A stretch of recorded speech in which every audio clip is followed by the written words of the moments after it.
Mind you. All right, how we feeling? We good? I need some drinks or something? I got water. That's All right. Is one of them weekends or something? No, I just don't like to drink like that. I just got somewhere to be. Everybody drink at the thing? Yeah. I need to drink my water. Yeah, man. How y'all feeling, man? Like, we prepared. recording now? How y'all feeling? Tell me, like, what's good? Yo.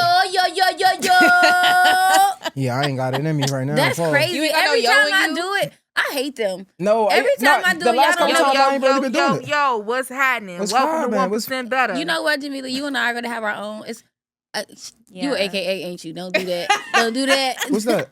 What? They sound. I ain't gonna do it. I know how y'all be feeling with y'all Greek community. Ski. The ski and the pinky is crazy. That's fine. I be hopping in my house. Yeah. I love acting like a boy. It's so fun. Yeah, so I mean, how was the week? Or I mean, before we even get to the week, how y'all feeling? Like, how is, like, where the energy at, man? Energy kind of low, not even gonna lie to you. It's just cold, it's ugly. It's a couple days before Christmas. It's just Yeah, energy is kind of low for me. Yeah. What's up? I mean, well, we know you on cloud nine. okay, You period. shimmy and shit? Yeah, I'm in a good mood. Period. You shimmying. Interesting. Yeah. Why you in such a good mood? Things are looking up, friends. You know? Got a nigga here, nigga there. Everybody doing their part. You know, I it's love just, that. I it's love just- when everyone like cooperates. Yeah, it's just falling in line, being what you're supposed to be, doing what you're supposed to do. It just feels good. And I finally like somebody. That's fun. Yeah, because Liking I don't be somebody liking is nobody. fun. Jay be talking to Jay be like, you be dating like it's a part-time job. You don't like nobody. And now I like somebody. Period. And now I'm gonna have a full-time job. You feel me? Fun. Recording with girls is like so interesting to watch because like you could just see the roller coaster, how I be up and down. 1 minute she like I'm not dating. And the you next... see how niggas don't care. That now we can see like because the way we can't ever tell what y'all got going on. I just feel like that is a clear indicator that y'all just don't be caring. What the fuck? Wait, how do we get that? Like, you okay? I don't know. You all right? I'm in a mood. I thought you I'm just said playing. you had a good situation. No, I last do. I time. got a couple good situations. Oh Period. shit! Oh How about wow. Okay. But the best one is fucking up. No, nobody's actually. Oh, like okay, that. I'm about to say, I'm because great. usually that's what it be. When the best one fuck, it be like, fuck everybody. Nah, everybody's doing so good. I'm so proud of it. Like, I'm finna get out golden stars. Yes, little stickers. So how you gonna like when it's time to make a decision? Like how you gonna chop if everybody doing so good? You gonna just be in an open relationship? Why you keep asking that? Why Like- you always say that? What? No, y'all don't. That's not a thing. I just feel like if and when that time comes, we'll cross that bridge. Would you ever be in an open relationship? Probably not. It's not something that I foresee being a successful situation for me. Relationship don't open up in round these parts. I don't play that. What about Sorry. you, Jay? Would you be in an open relationship? I would have to have the money. Oh, yeah, so tell us how it benefits them. I mean, depending on the woman, right? Like if some woman probably can use some help around the house, some help cooking, some help. They probably like it too. It's not even just help. They probably like it. You know what I'm saying? It ain't just a male thing. Do it benefit me for sure, but I'm pretty sure there's some women out there who they feel like it's a benefit to them. How too. it benefits you? Shit. Now, to be honest, like more cooking, like people, girls get tired. More cooking, more cleaning, less stress for me. Like I don't have to, cause you know when you get frustrated with one person. It's easy to take your anger out on somebody, right? So like if you have a helpmate around the house, a little extra help around the house, and you don't have to do it all the time, I can see that being like relieving some pressure. So like now you don't have to. That's what kids are for. Hell no. They make it worse. We talk about that. They need to clean up. Teach your kids to clean up. Yeah, Teach your boy how to squabble. They make that shit worse. You not fucking with that. She like, you think I'm talking some bullshit. I don't think I think you're being honest, which is kind of funny. What? Not you being honest is funny. Like you're A misogynist. It's just like right. I don't like, think that's misogynistic. I though. think you kind of just proves my point though. What you mean? Because none of that really sounded like a benefit for the girl. Like to me personally, it's like Yeah. oh, okay, like because I have someone else here to cook and clean when I thought that's what I was with you. But that's why I said it depends on the girl. Because for you, maybe not. But like for another girl, but you guys said some girls like girls. Some girls, but they probably enjoy the company. In traditional poly relationships, in the one that you're expressing, the two women do not commingle in a romantic or sexual way. That's not what I'm talking about. Okay, so then you want to be in a three-way relationship, a poly relationship. That's not. You saying the woman wouldn't touch each other? Mm-hmm. I mean, yeah, I guess they don't have to. Like, I'm not like that's not the reason I want to be in a relationship. But that's preferred. You saying if I do it, I want us to all be in a throuple. Yeah, yeah. So that's what you want, a throuple. A throuple. Yeah, I mean, I don't like.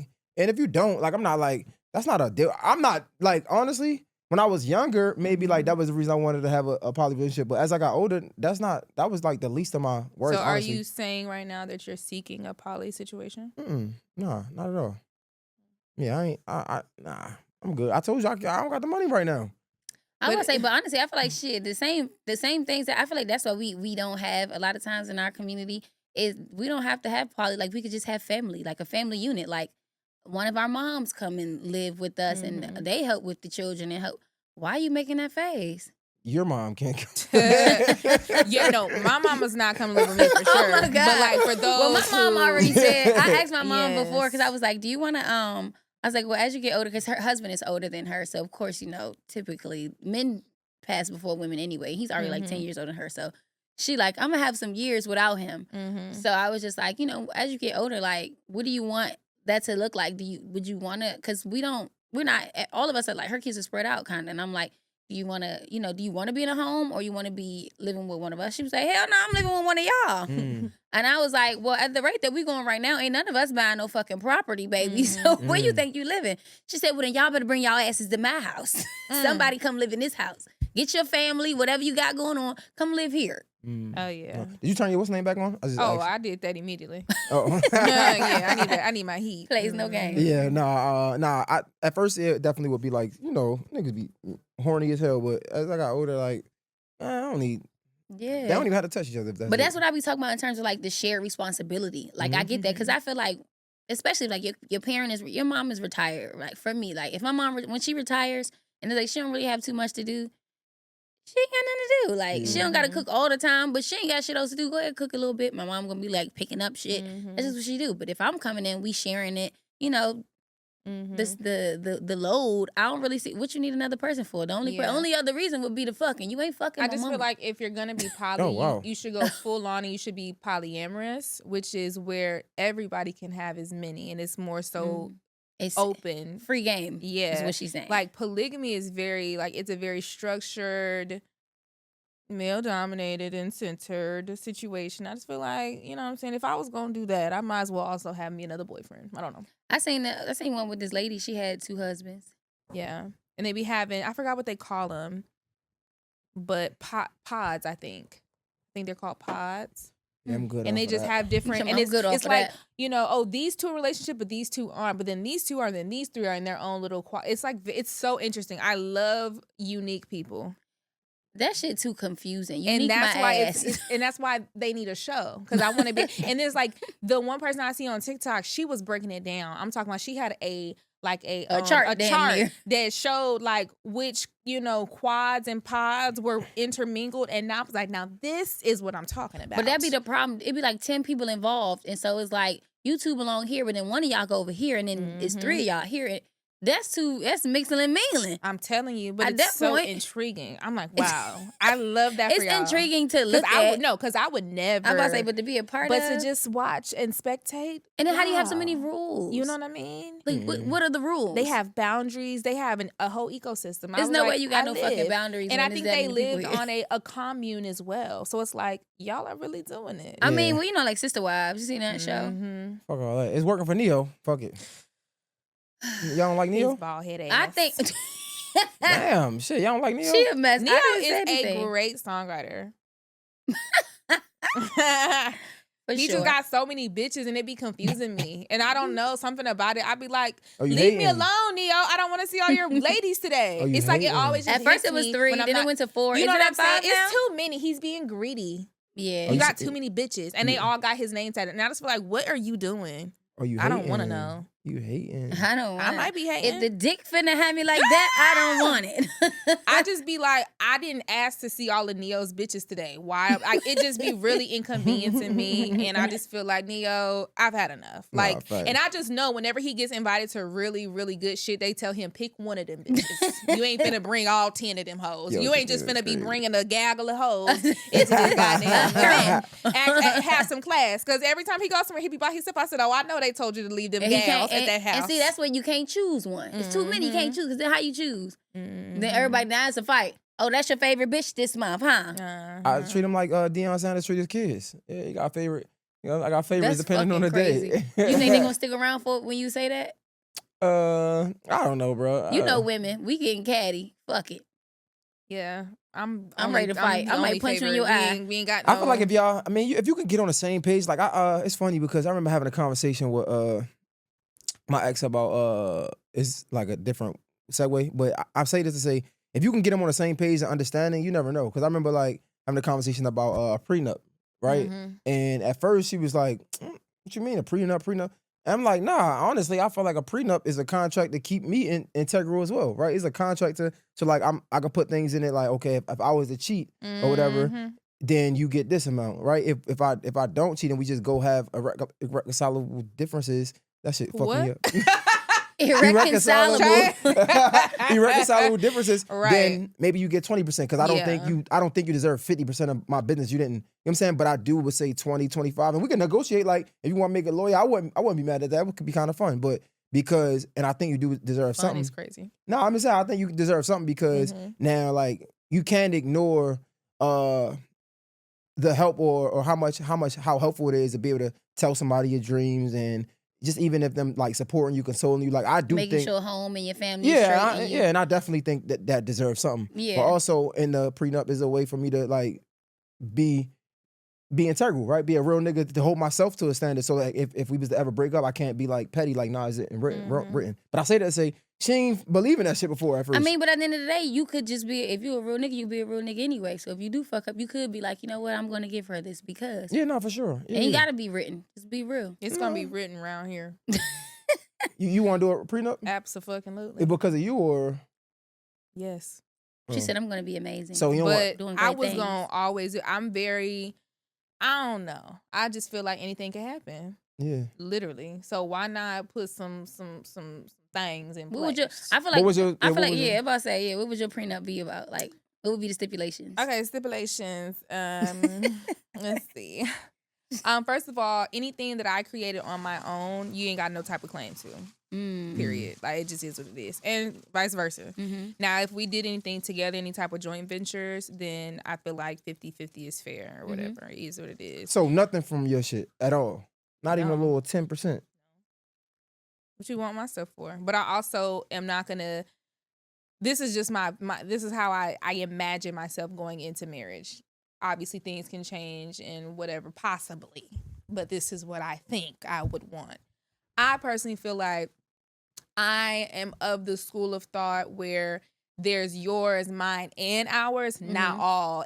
We ain't gonna just all. And I think that there is strategy in that as far as like it's a smart business move to have separate accounts, and it's just smart financially. But then I think it's also like I have a level of independence that I would like to maintain, same as you. And then there's also things that we have together that need to stay together, and so I just feel like that's just kind of how I would operate. So in that retrospect, it kind of also plays into if we were to get a divorce, my assets are mine, your assets are yours.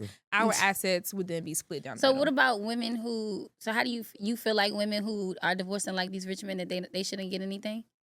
No, I think that's different because if you don't work, right, and you are relying on your husband, then you don't have any assets, and your lifestyle was depending on your husband. And so I think that there should be a clause put in there that you should have some. But if they do work and they have their own independence, they still shouldn't. So that they shouldn't receive anything. I don't know. That ain't my marriage. Yeah, but that's what I'm asking your opinion on that, because I just feel like that's where I think when we look at, I think everybody does that, right? Where it's just like what's beneficial for me, and so it's like when we look at marriage, we could be like, well, yeah, if I'm rich.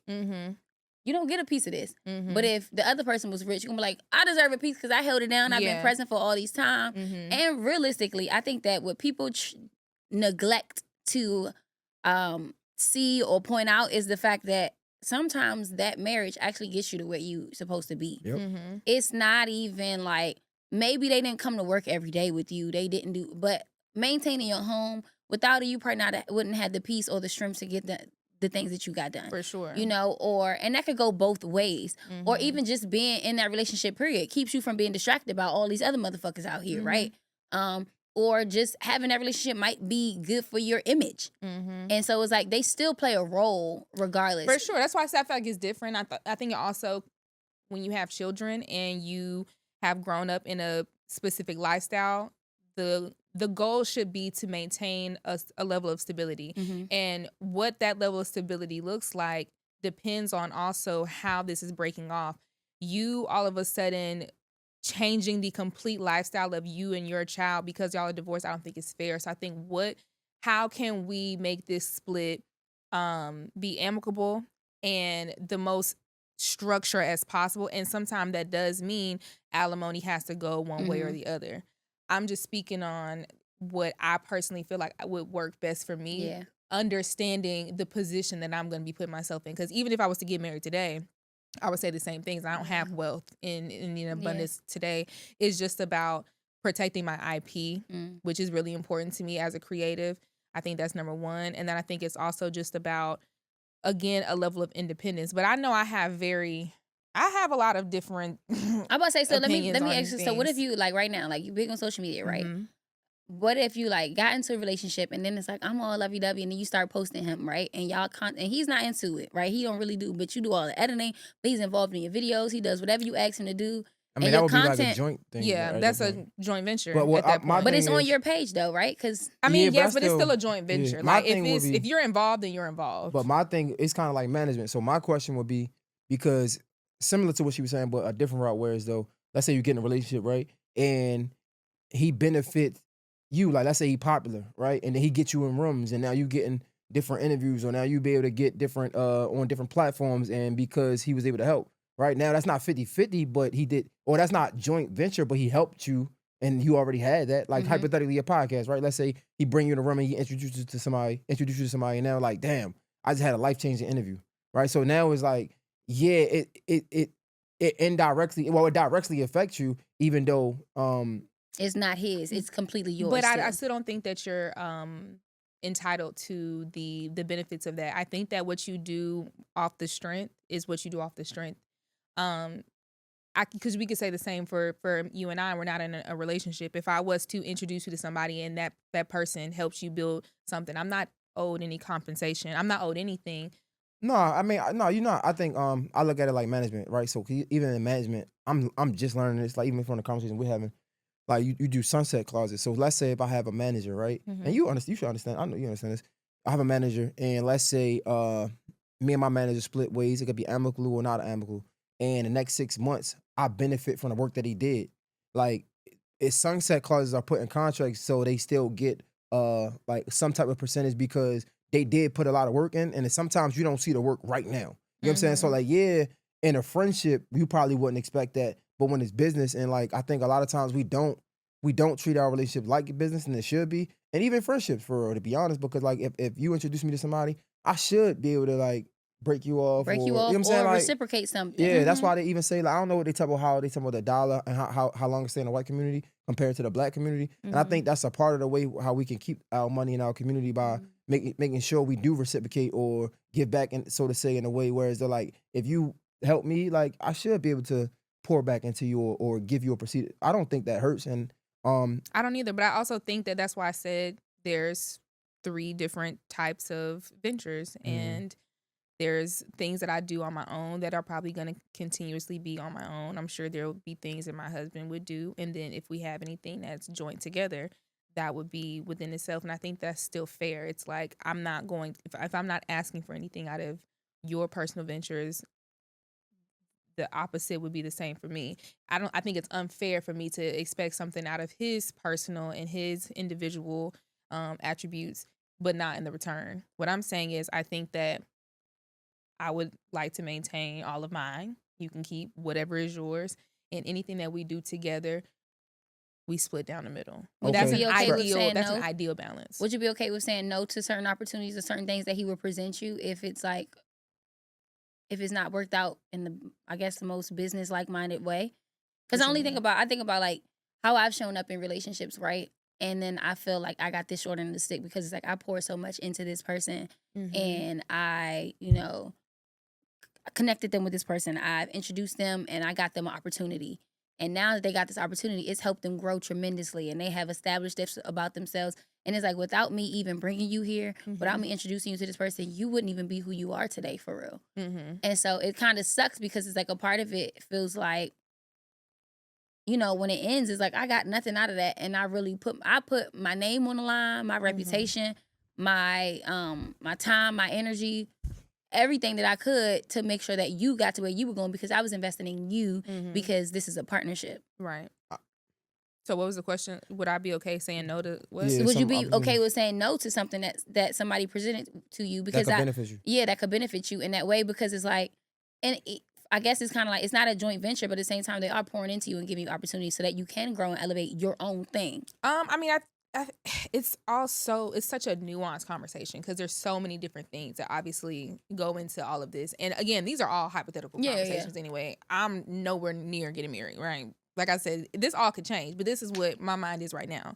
I feel like in a relationship, our social capital is important as well. And we exchange social capital, right? So then our social circles start to mesh as one. And that's a part of being in an actual marriage, in a relationship.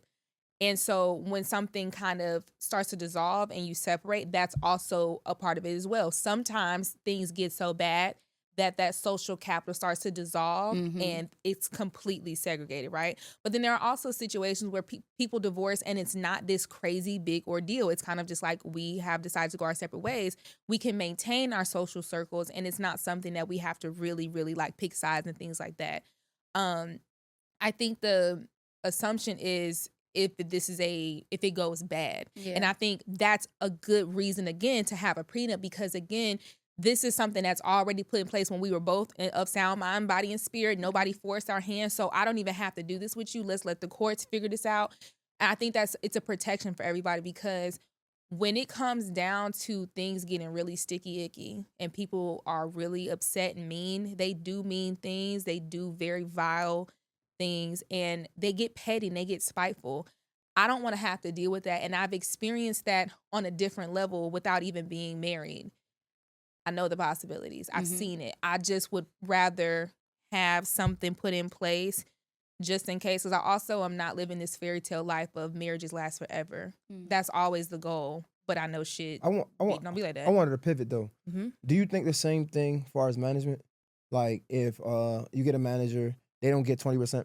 Oh, that was crazy. They don't get 20% of nothing that you brought to the table that you had before you signed the deal?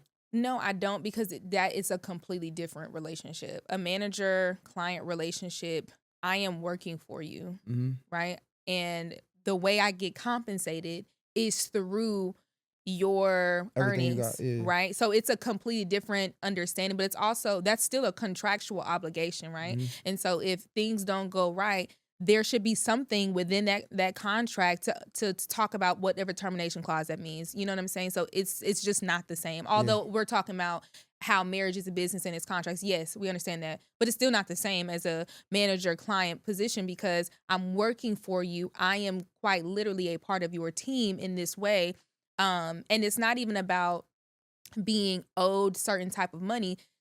It's in my contract that I'm getting paid a percentage of your earnings because I'm working in this way. I'm doing a job for you. So I just feel like it's different. No, I asked that because I used to think like that at first. Like if I had a manager, like you can get 20% of everything that we work on together, but anything that I brought to the table before this, I should keep all of it. And I had to understand that like, although that can work, but I do think that, again, back to the somebody being beneficial to you, what happens is if I have a good manager, then they enhance everything that I had before. Sure. So now it's like, it's no way to measure that by, you know what I'm saying? Because if you get me an interview with, I say Kanye West, right? And I can give him 20% of the the interview, 20% of what I make from that interview, or any deals and things like that. But we can't ignore what then happens to my brand as a whole from that one interview. And realistically, all the other interviews are now going to get more exactly. views. And I had to. That's something that I had to like consider, because I never even thought of it like that until they broke it down. I'm like, oh wow, that's why That's what I was asking. But I mean, like you said, at the end of the day, that's what you want. So like, I ain't trying to convince Well, while you. we're talking about marriage, I'm manifesting love for me in 2026. I'm back. Okay, What, as in like marriage in 2026? Oh no, I'm not getting married in 2026. Oh, like why you like that was a crazy segue. Like, okay, congratulations like, in order. Fast. Like, No. Yo, do y'all think no matter how we spin it or how we try to have the conversation or how good it goes, when we talk about relationships, it's going to be divisive? I would say maybe divisive, but we're going to have different opinions. And it may come across as divisive. Like, it's just everybody has their own thoughts about how.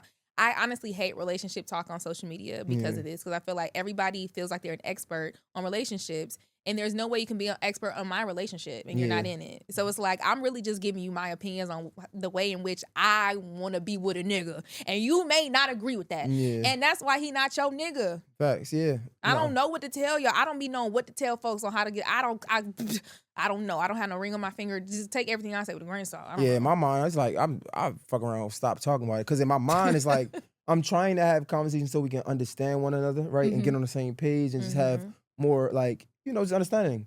And I'd be like, it ain't working. Well, I think this is my thing. I disagree with you, because I think that we do come to resolve a lot of times. I think that sometimes it takes a while to get there. But I feel like that's with any and every situation. We can't think that because you say your point, I say my point. You say your point, I say my point. It makes sense. That's not how that goes. If it was that simple, we wouldn't need to have the conversation. So the reality of it is, it may start off divisive because we're on different spectrums. But as we sprinkle in a little bit of here, you sprinkle in here, okay, well, what are then sprinkling that? Then I sprinkle, and it becomes a part where we start to become cohesive because we start having some understanding towards each other and the opposite side. And so I think that that's important. I just think, and that's why sometimes we're like, no, don't stop the conversation. Like, don't, because that's why we telling you be giving up, because I'm like, we almost there. I be feeling the breakthrough, and you be like, no, never mind, fucking work. And I'm like, no. Stay the course. Because sometimes what happens is, while we're talking, it may feel like we're reiterating the same things, but we end up giving another example. We end up tweaking the way that we're saying it, how we're saying it, and then it starts to make sense for the other person. And so I think that it's okay to have the conversations and to be rubbing rough, because then it'd be smooth like sandpaper by the time we get to the end of it. And I also think like some conversations, especially with relationships specifically, I don't necessarily have to convince you of anything all the time. Sometimes I can, right? Like sometimes it's just like, well, I don't know, and I'm open to hearing this. But sometimes it's like, no, I said I want a nigga to be funny, and I'm not changing that. Like, I don't care what you're saying. Like, that's like one of my number one things. No, for real. But then that's the thing. But then you be like, well, a nigga might be funny, but he gonna be ugly. And they're like, oh, okay, well, guess what I said. You know, like, we can do that all day. Like, there's some things that we just ain't gonna budge on. I think that's cool. It's more so like, I'm gonna hear your perspective, and it's like, cool. Like, some things I think they're malleable. Some things ain't. Sorry. Nigga do got to be funny. And I think we can also, understand and disagree. I think that that's the most important part, because I think a lot of times people think that, like, well, if you understood, you would be on the same team as me. And nigga, no, that's not true. And I really want people to grasp that concept that like I can understand it and still say I don't agree with it. Like I understand why niggas be murdering motherfuckers. Like, trust and believe, I get it. That nigga robbed, kill that nigga. Like, I get it. I understand why you did it. Do I agree that you should have did it? No. But I understand. So I'm not judging you, but you gonna go do that time though. Like, empathy. Yeah. I have an abundance of empathy. Amen. Yes. Yeah, man. Janae, you had sent me something you wanted to talk about. Oh no, we don't have to. It was a parenting thing. It just happened to come up again, and I was like, damn, we were just talking about parenting. It was this just how like a lot of moms on TikTok were saying that they feel like they're like married single moms. How? Because a lot of them are just saying how like they feel like they carry majority of the load when it comes to like housework and their kids, and they go to work too, just like their husbands do. And it's like, but when they come home, the husbands get to kick up their feet and relax. Oh, talking about people who are actually married. Yeah. Okay. Like they're actually married and they still feel like they're single moms because they feel like They're transporting their kids to and from school. They're showing up for all the activities and doing all the things. They're making all the meals, packing all the lunches, doing everything. And they the need husband to divorce goes to them work. niggas. I just think they need to hear that. They need to divorce them. Y'all need to divorce them niggas. I don't understand. You know what that remind me of? That remind me of What? It remind me of the 50-50 conversation. Do it? What? Yeah, because again, like I said, I had to learn this, right? So remember, it was a conversation specifically during COVID about specifically during that time. I remember it came up a lot, the 50-50 conversation, and how it don't be 50-50 because it's like, if I gotta work, take care of the house, and I'm paying half of the bills, then it's not 50-50. I'm taking more of the load. And I definitely understand that. So when I hear women talk about how they gotta work, they gotta take care of the kids, and my husband get to like kick it and I don't, it's like I feel like a married single mom. But what I will say is, not in their defense, like if you're not paying no bills or whatever, I mean, I think that's understandable at least. I think it's fair because if I'm paying all the bills, yeah, you might work, but you get to save your money where I don't. You know what I'm saying? So it's like it's imbalance on both ends. I'm not saying that like I just think it's imbalance on both ends. I think more people need to have conversations before they get married about their expectations of roles and responsibilities, because things always sound good until put into practice. But it's like, what do you want to do for you? Do you really want to be that? Because that scenario of woman at home taking care of house, kids, husband works for some people, and they feel happy and safe in that, and they would never have an issue. But if you have an issue with that, it's because that's not how you want to live. Yeah. And y'all need to have those conversations about y'all's expectations. Because now, like I said, I'm going to tell you to divorce that nigga. Because clearly that's not the type of relationship you want to be in. I don't think you should have, yeah. I don't mean to say Divorce that. that You nigga. can have a conversation before, but I think we need to have conversations during it too. You because should. You could continuously, hey, Yeah, like, does this still work for you? Yeah, exactly. I think we should create a space where each other can evolve, right? And that's something that I had to learn, to be honest. Like, I was guilty of not allowing my partner to evolve in my mind, right? Because it's like, this is how I met you, this is who you are. And it's like, no, I can grow every single day. And you should be able to do that. But even in the sense of like understanding what you want, right? Because I remember it was a time where we both wanted the me work, pay the bills, stay home, you know what I'm saying? And then you get that because you never had it. Well, I don't want to say never had it, or you never experienced it like this, right? And you get it and you're like, oh, damn, I don't want to be a stay-at-home wife, right? But in my mind, it's like, nigga, that's what we agreed to. And you know what I'm saying? Like, now you got to hold your end of the bargain. And now that you can't hold your end of the bargain, it's not fair for me. She always seemed cool, though. Yeah, but it's like, but even like how I just explained it, it shouldn't be like that. Because like in my mind, it's like, we agreed to this, so it should be this, right? But it should be space to evolve all the time, right? And I think, no, you're right. I'm a firm believer in like a trial period. Yeah. Like, I'm like, commit to it. Because the thing is, I feel like we get so used to like, I don't like it, I'm not happy, I'm not doing it no more. Yeah. And you could do that in the first, like you do that in the first couple months. It's like you didn't even really put no time in. You don't even know if you really like it or not. Yeah. You haven't found your niche yet. You haven't found your way to maneuver through it yet. So I'm an avid believer in like a time frame. Like give it X amount of time. Like commit to it for this amount of time. And that way you can see the highs, the lows, the goods, and the bad. And then maybe you could try the other way for that amount of time. And if we got to find something, but I feel like a lot of times we don't. When people get into something, they like, oh no, I don't like this, and it's like I'm done. And you know what's funny? Like, and I'm not trying to like, cause I know the woman gonna eat me up, but when I hear about them women like that, like about they used to on TikTok, I think like people just gonna complain regardless, right? And I think like if you was to give them the opposite, like if you was to give them the time and space that they wanted, they probably still wouldn't do anything. Right, like they probably still would probably just be home and like, because but that's okay though, because a part of them are like, he get to kick his feet up. I want to kick my feet up too. Yeah, I mean, because I was gonna say it's you know what it is. I think it's less about what you have to do and more about what the other person is not doing. That's a frustrating thing to be like, damn, I've done these things and I look over and this nigga sleep. That could be very triggering. Like her face, you know what I mean? It's just like, well. Right, like it's not even about I don't want to do this or I feel like this now. No, you're just jealous. It's not jealousy. It's trigger. I too deserve an amount of break, and I would be able to have a break if you just did a little bit. Right, if you would step up just a smidge, tiny just a smidge amount. So yeah, I can understand the frustration, and it's like this is technically yes what I signed up for, but not in this manner. right? And so again, yeah, those check-in periods are definitely important. Like, hey, listen, I know I said I'd stay home and do this, but nigga, you been home for 8 hours. Nigga, you don't work on Saturday. And not only that, that's what I was telling Jay. Like, you also got to understand that when we talk about like jobs, parenting is a job, right? And so it's like a big part of it is like if I'm staying at home with the kids all day, and then you at work all day, you put in your 8, I put in my 8. But when you come home, I still got a whole nother 8 to do, and you got your free 8.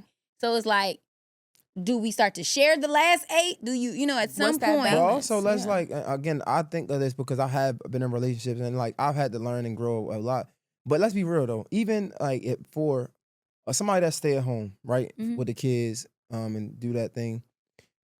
A lot of times, like we, it's funny how like we want to manipulate the system because a lot of times we'll say like I'm going to work. Right, and that's cool, but let's not act like work is an escape as well, right? Like, yeah, you're working, absolutely, right? But like you get that baby. Yeah, no, for real. Like, and I think a lot of times like we try to manipulate it to work in our favor because like on paper, I'm going to work. You working, I'm working, right? But we like if you look beyond the surface, right? And don't let me get into the different jobs because some of them niggas' jobs ain't even. Nigga, you act like you working on a railroad. Like. I'm just saying. That's how I turn divisive. But I just had to say that, like, cause I'm agreeing to your point. Like, some of them niggas be trying, like, nigga, you know. I ain't even talking about niggas. I'm saying in general. Yeah, nah, facts. Yeah. But ain't none of y'all on the railroad no more. Ain't nobody working on the damn railroad. I'm just something like, like, cause like you gotta think about your commute. Yeah. Right, like your commute is an escape, right? You get there. I'm saying, be having a great time listening to your beats. Yeah, you feel me? Like playing your music, you sitting here having a whole concert. Fuck them kids. You know what I'm saying? Yeah, like bro, having a kid at home, and I just tweeted this. I'm like, bro, we need to. I don't know exactly what I said, but I'm like, we need to show just as much love to people who deal with toddlers, like who work with toddlers, as we do people who fight for our country. Because like, nigga, thank you for your service, like. Yo, I can't imagine having to have my daughter all. And can you imagine that they only make like $15 an hour? That's insane. Like they deserve way more money because, bro, nigga, it's no way. And so like now I'm like, wait, she getting paid $15 an hour, and that's an hour while she got 10 kids. Yeah, like hello, you getting paid $15 an hour now. That's $1.25 each kid. And how much do the mothers get paid? But I'm thinking like, what the fuck is going on? Hey, she's one of them stay-at-home moms. How much do the mothers get paid? Okay. Yo, you alright? You okay? She a nut, bro. Triggered us all. I just feel like I'm very passionate about. I don't like the idea of a nigga being at home and not also taking care of their kids. That'd be so crazy to me. It's like, and people think that, well, I'm here. It's like, are you though? Look at her moving the hair out of the way. Are you though? I just feel like if you, because we talk shit about, the dads that leave. Cool, easy. We also need to talk shit about the dads who be in the house and still not doing shit. That's so that was crazy a clip to I wanted to send you, but it went off my timeline. Crazy to me. So my thing is, that's your baby. It was something about Mano was saying something about him and his baby mother and somebody, and a bunch of people was like, "This nigga deadbeat and he don't know it." Like, and I was like, "Damn." My only thing about that, Jamila, is I just think like I can't speak for everybody. Right. I just feel like I feel like women have to learn how to talk to men. Since we having this conversation. Okay. Like, cause it's nothing, like, bro, if I'm here and you need help, like, ask. Or something like, I shouldn't have to ask. Like, bro, like I think, like, y'all have this build up frustration, and the next thing you know, y'all fucking explode, and now it's like, man, nigga, fuck that. I ain't helping with shit now, cause you need to learn how to talk to me first. So the spiteful response is... It ain't spiteful. That's a spiteful response. It is. No, cause the focus is on how you speak to me. It ain't about spiteful, it's about... But that was you being spiteful to how she spoke to you. No, it's not spiteful. It's what like, is it then? Because you can't just address me any type of way. So I'm saying, now the focus isn't me helping you, the focus is on how you talk to me. But can't you do that? But can't you help you can help and say, exactly. hey, oh, yeah, don't talk to me like that. Sure, so what I'm saying is you saying, I ain't helping with that shit. That is a spiteful response. Okay, yeah. Oh, now we joking. Now I said kiki ka. Right. What I'm saying is okay. we can address both, right? I can understand, like, yes, because there's a lot of frustration and resentment built up, it might come out a little spicy. But just because it come out spicy don't mean you don't need to do it. And don't mean we can work on my spiciness while you helping me with that damn come, baby. But that's true though. But that's another thing that I do say that to women all the time though. This is the problem that we do have as women. We do tend to talk out the side of our neck to niggas, and niggas automatically we never get to focus on the real problem, because now the problem is how you talking to me, and so it's like it went from step one to you fucked up step one. We not even getting there no more, because fuck all that. You talking to me crazy, now I'm talking to you crazy. You not gonna talk to me like that. And now we're arguing about how we talk to each other, and we both talking crazy. And you know what? I do feel like sometimes that's a cop out though. I think sometimes. Oh my God, where's the fucking accountability? You don't. Shut up! It shut up to me today. No, wait. Shut up to me today. What's the arguing back and forth is a cop out? No, she's saying you being mad at how you talk to because how she's I talking think to you. Is a cop out. That's not a cop out. That's not. I'll explain. It's not. Them niggas got ADHD. You just shifted their focus. That's all that is. What? I said that I feel like it's sometimes a cop out, and let me explain why I think sometimes it's a cop out. If you know, if you know in your heart that you on some bullshit, right? You know that you fucked up in some type of way, whatever the fuck up is, and someone addresses you, hey, and I'm not talking about saying you bitch ass nigga, like that's obvious, right? But if it's very stern, like, yo, I'm not messing with this. I need you to do this. I don't like the way you did that. I just feel like you coming at me up. That's a cop out, because you're trying to distract from the fact that you know that you did wrong, instead of just eating it, right? And saying, my bad, let's move on. And then we can address the situation. If I come at you with my issue and you come at me with an issue about me when you was never trying to come at me, I think that's a manipulation tactic, because now we're never going to address my issue. But we can get to you in a minute. That's why we have to be careful, because a big part of it's not even just not getting to your issue. A big part of what happens is it's a distraction for them. Not just, I don't think that it's always, sometimes I do think it is a manipulation tactic, but a lot of times I don't think that it is that. I think it's literally, I can't even hear what the fuck you talking about, because you're talking to me crazy. But I think in that sense, like, that sounds good, but the conversation that I'm having, like, if you come at me like that, that's not coming at me sideways. Okay. Like, you know what I'm saying? That's just direct. Like, yo, I really don't like that. Can you do this? I don't think, but it be the other shit, like you said. Be the bitch ass nigga. Yeah, like, it don't be the bitch ass nigga. Like, girls ain't just coming, like, it ain't just coming like, hey, I asked you to take the trash out. I see it's still here. If we can please get to that. Like, you know what I'm saying? Like, it be the, take this fucking trash out. Every time I gotta fucking tell your dumb ass take trash out. Yeah, so, true. But also, right, I think, so, like, going back to your point of, like, me pointing you out, because like I said, it was a thing where it's like, you always want to say something about me when I'm saying something about you, right? Yeah. And it's like, bro, because one, how you saying it, but two, it's like, bro, like I think it's like the not the audacity, but it'd be like look at the pot calling the kettle black, right? So it's like, yo, if you do something and I'm not tripping, and it's like, if I think I should have the same grace, and it's like, bro, like, how dare you want to yell at me or complain about what the fuck I'm doing when you doing the same shit? Now, if you was like, if you were like squeaky clean, cool, right? Or like, I think like, even like when we talk about cleaning up, right? Because I think that's the thing, like, men be messy, women think they got to straighten up about the kids and all this. And it's like, bro, if you had some type of fucking OCD or something, then I would get it. Cool. But if you come in, you throwing shit, and like, yeah, you eventually get to it. But like, if you do the same thing and I just so happen to get to my shit slower than you get to your shit, well, how dare you? It'd be that. So I don't think that's manipulation. But like, yeah, like, no, I don't have, like, my tolerance isn't as low as yours when it comes to it. So when you come to me, it ain't I'm trying to throw it in your face. I'm like, bro, you just did the same thing. It's like, no, every time you, like, leave me the hell alone, bro. Though, with communication, this is something I see with men a lot is they will hold things in more, right? It's like, to them, things aren't quote unquote big issues. Yeah. They will let things build and build. And then, like I said, it'll kind of wait until someone else brings up the issue. Now they want to unload all these things. And I feel like that's unfair, because it's like, you had time to bring it up. And while I understand it may not have been quote unquote that big of an issue with you, but if it wasn't, it would have never came up again. So I think that men have a difficulty with communicating their woes, their problems, their concerns in the moment, versus women.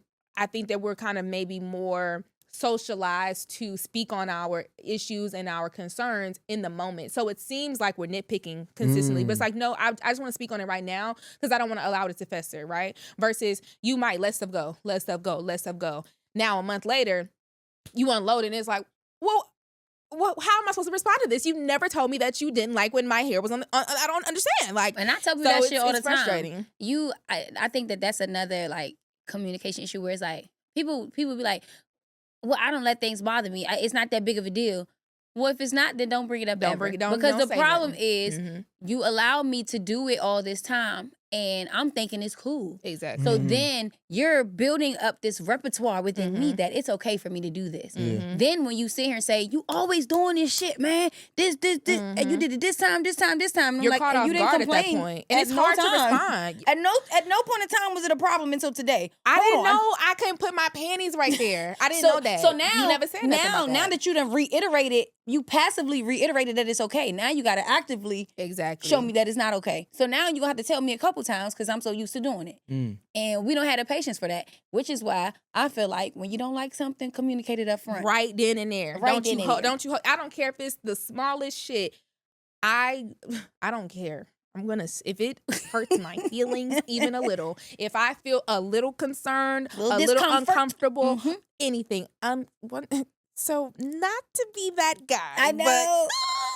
That's what I said now. But I be asking James, like, am I making a mountain out of a molehill? Because this bothered me, it's not a big deal. But I don't want it to happen again, though. Exactly. I told, it's funny, I was having a conversation with my friend, and we was talking about issues or whatever, like when it comes to dating. And I was telling him, bro, if you got an issue with it now, you're going to have an issue with it later. So you definitely want to address it. And like, I think a lot of times we get to a point where we're scared to lose somebody. And I'm like, bro, like, I think that's a self-confident thing, right? Because like, you gotta understand, like, yeah, this person might look good, but there's tens of thousands of people that out there that look just as good and probably come with a better situation, you know what I'm saying? Or a better attitude to how you handle it. Because, and that's why I tell people too, I just had that conversation earlier with my friend, like, she's like, I love that you're always vocal. I have to work on that. And I said, and she was like, because I used to fear that, like, if I say something, then people would kind of like, they would be like, you're doing too much, or they would like, shy away from me. And I told her, I said, I feel like that's a great way to find your tribe. If you can communicate exactly what you feeling and what you thinking, and somebody's like, oh, you too much, or that ain't your people. Get the fuck from around me anyway. I don't care. That's okay. You ain't gotta like it. You don't like it, you don't belong here. Bitch, I know somebody who loves it. Bitch, I know somebody like it. Yeah. And then also people will be patient with you. Like the people who really respect and honor you and care about you, they'll be patient with you. I feel like it's just a process. Like we all are. You live in life to learn, really. And so I don't know. Yes. Yeah, man. Can we get into the shits, man? What's the shits? Let's have some fun. It's a lot, actually. We want to start with Ty Leo and Jordan Parleen. So I actually interviewed that girl. Did you? I didn't see that. Yeah, it's funny. Yeah, I interviewed her, but what y'all think? I bet y'all had nothing to say about this, huh? No, I actually have a lot to say. Because I have been watching. So when things first fleshed out, I saw people immediately kind of discounting her, right? Before any details came out. It was just like she alluded or alleged that she was sexually assaulted at an after party or something like that. I believe in the video she didn't say the person's name, but when she showed the messages, showed the name, and that's kind of how they tracked. But anyways, I saw a lot of people on. I think she did say his name too. It was once. It was like early. Possibly.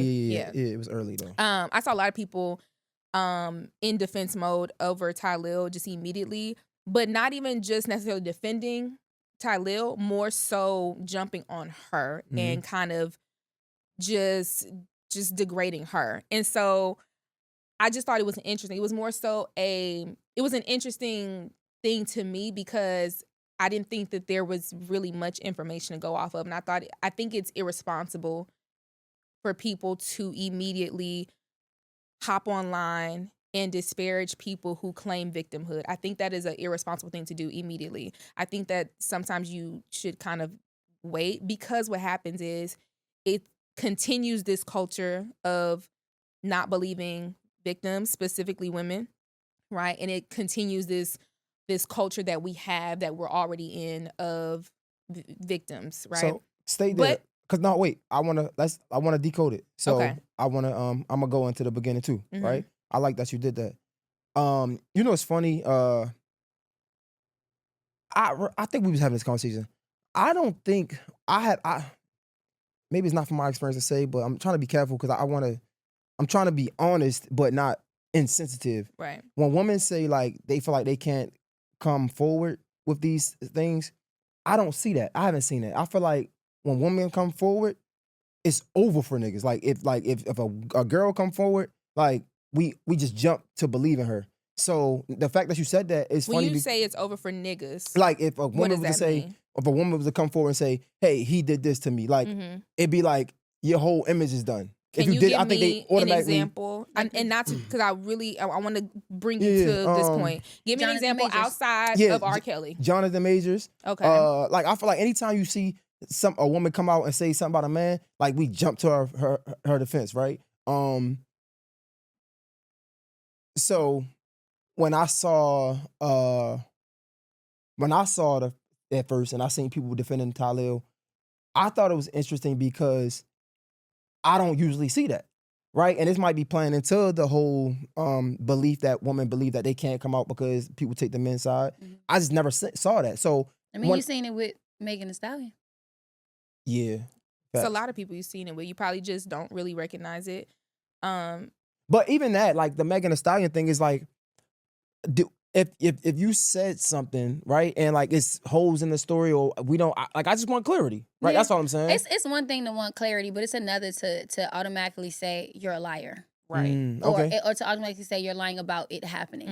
Okay. Because I may have lied in this situation, and even if I explain away why I lied, it doesn't negate from the fact that it still happened. Right. So I just want to stick to this real quick. So I think when I seen it, because I know how serious of an allegation it is, and I seen people like did take his side, I thought it was interesting because I do think my character should hold some type of weight, right? Like, and I'm not saying that doesn't make me like beyond reproach or like I'm beyond critique, right? Or saying I can't do anything wrong, but like if my life says I'm a stand-up dude, I think I should have some type of grace. Like we always say, innocent to prove it guilty. I don't feel like it's like that. A lot of times, like somebody put those smut on your name and you guilty until you prove yourself innocent, right? So like when I saw it, I was like, I'm glad people are giving him grace so we can see if this is real or not. Like, and I know that might sound crazy. I don't mean it like that, but because I don't know him, and from what I have no idea who this dude is. But it's just like, I think somebody that's young and trying to do good deserves some grace. Now, if he did something wrong, for sure he deserved the what comes with it as well. But that's why I was like, it's interesting. But then you go ahead. Yeah, I mean, I guess it's just perspective. I guess I can't show you something that you just don't see, right? Yeah. But we also have statistics behind us too. Most people don't believe victims the first time. That just is what it is. That is the culture of specifically rape culture, right?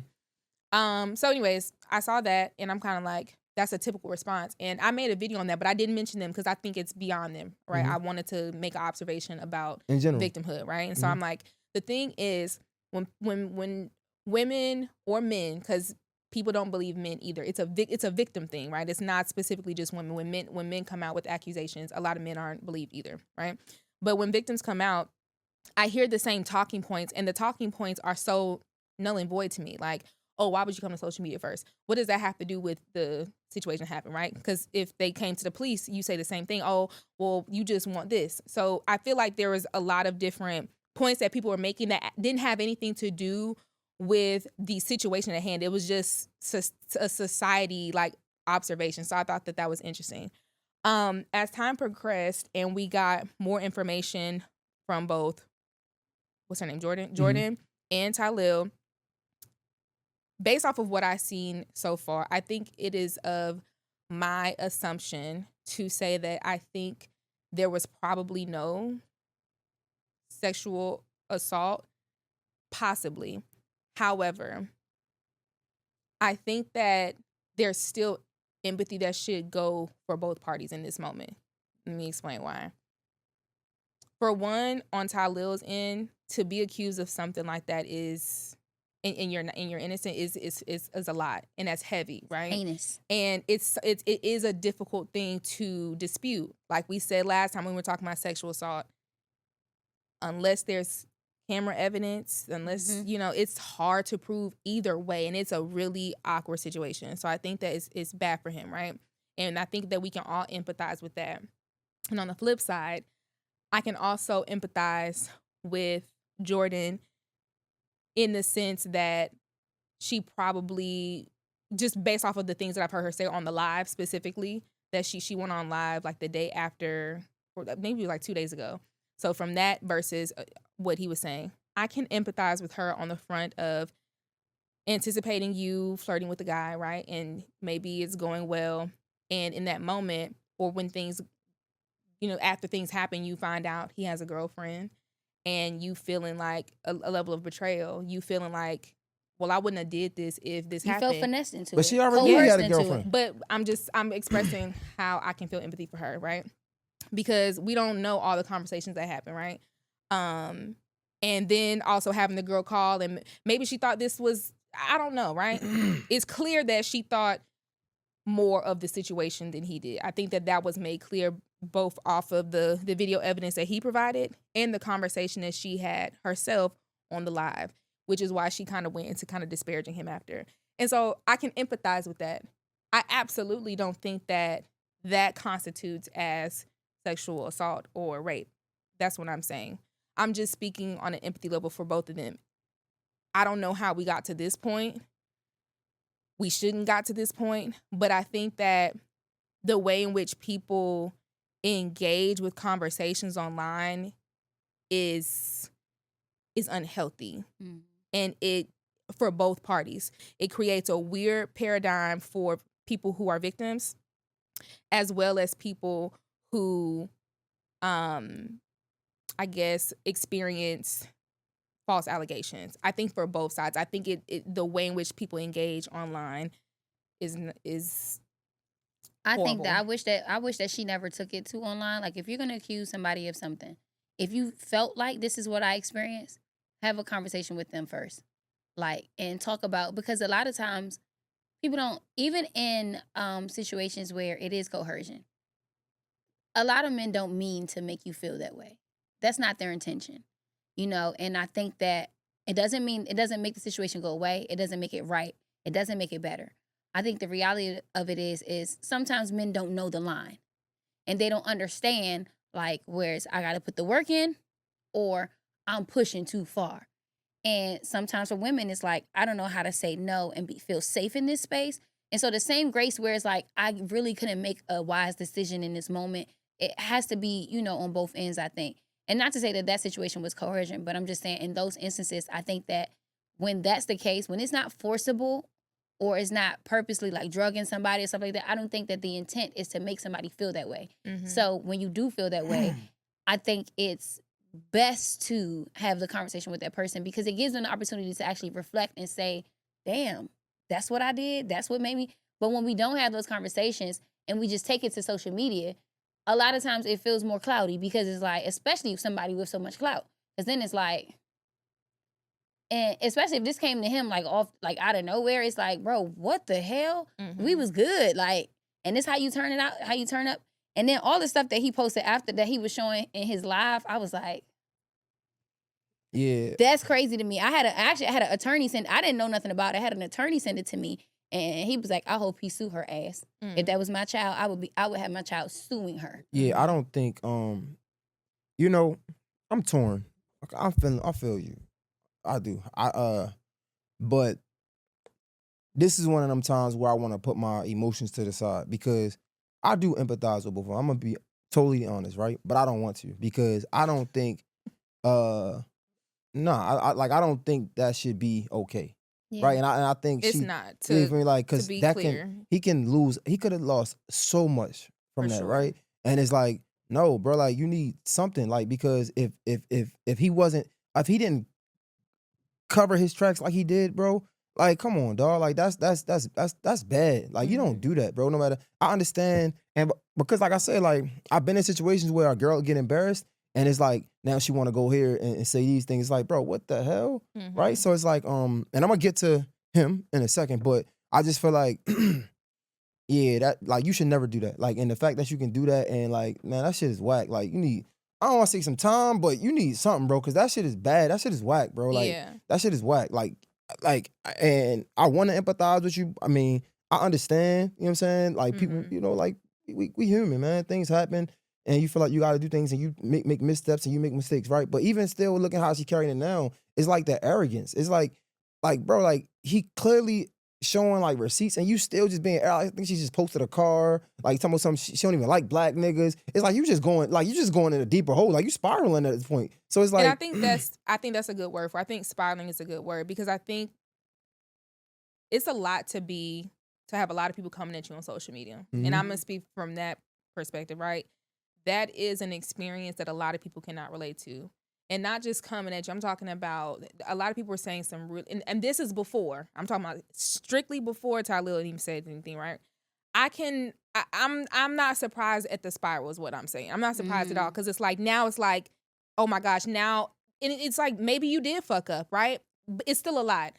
You gotta stand in that shit, because it's like, everybody's attacking me, and it's like, hold on, now I gotta stand on my armor. I gotta be on defense mode. It don't make it no better, and it don't make it right. What I'm about to say is gonna be so much easier than done, right? But it's so true. You know, like, we give too much power to our phone. I'm about to say, you can get the fuck off of social media. Delete it off your phone. Like, we give so much power to our phone when you could just put this shit down. Yeah. Like, it's so simple to, like, not have the turn that shit off. You know what I'm saying? Like, but also, I'm gonna also say, this is why y'all need to stop having sex with. I be saying, stop fucking. You know, I shouldn't be the only person around here. Stop fucking. I wasn't gonna go there. I was gonna say, and like, cause, like, you know, like, I like sex, but I think, but this frivolous shit. This be the shit. It be so frivolous out here. Like, stop doing that, bro. I ain't gonna say that, but, and I'm not. Again, I'm trying to move careful, because I don't want to be the pot calling kettle black. Yeah. Like, drunk sex is lit. Right. But it's just so. I was gonna say, I wanted to touch on this topic as well, because there's a part within this that I think is also need to be talked about. And this is why I'm hesitant to just flat out say that she was not sexually assaulted, because that's not for me to say or determine. These are all public opinions. When alcohol is in play, we all know, even legally speaking, that consent is sometimes revoked in that moment, right? Now, not just alcohol in general, but there is like a level, right? If you are drunk, if someone is under the influence, someone is drunk, legally speaking, they cannot give consent. That is just the law. Now, we know as people and as humans, we didn't all have some drunk times, right? So it's hard for us to conceptualize that. However,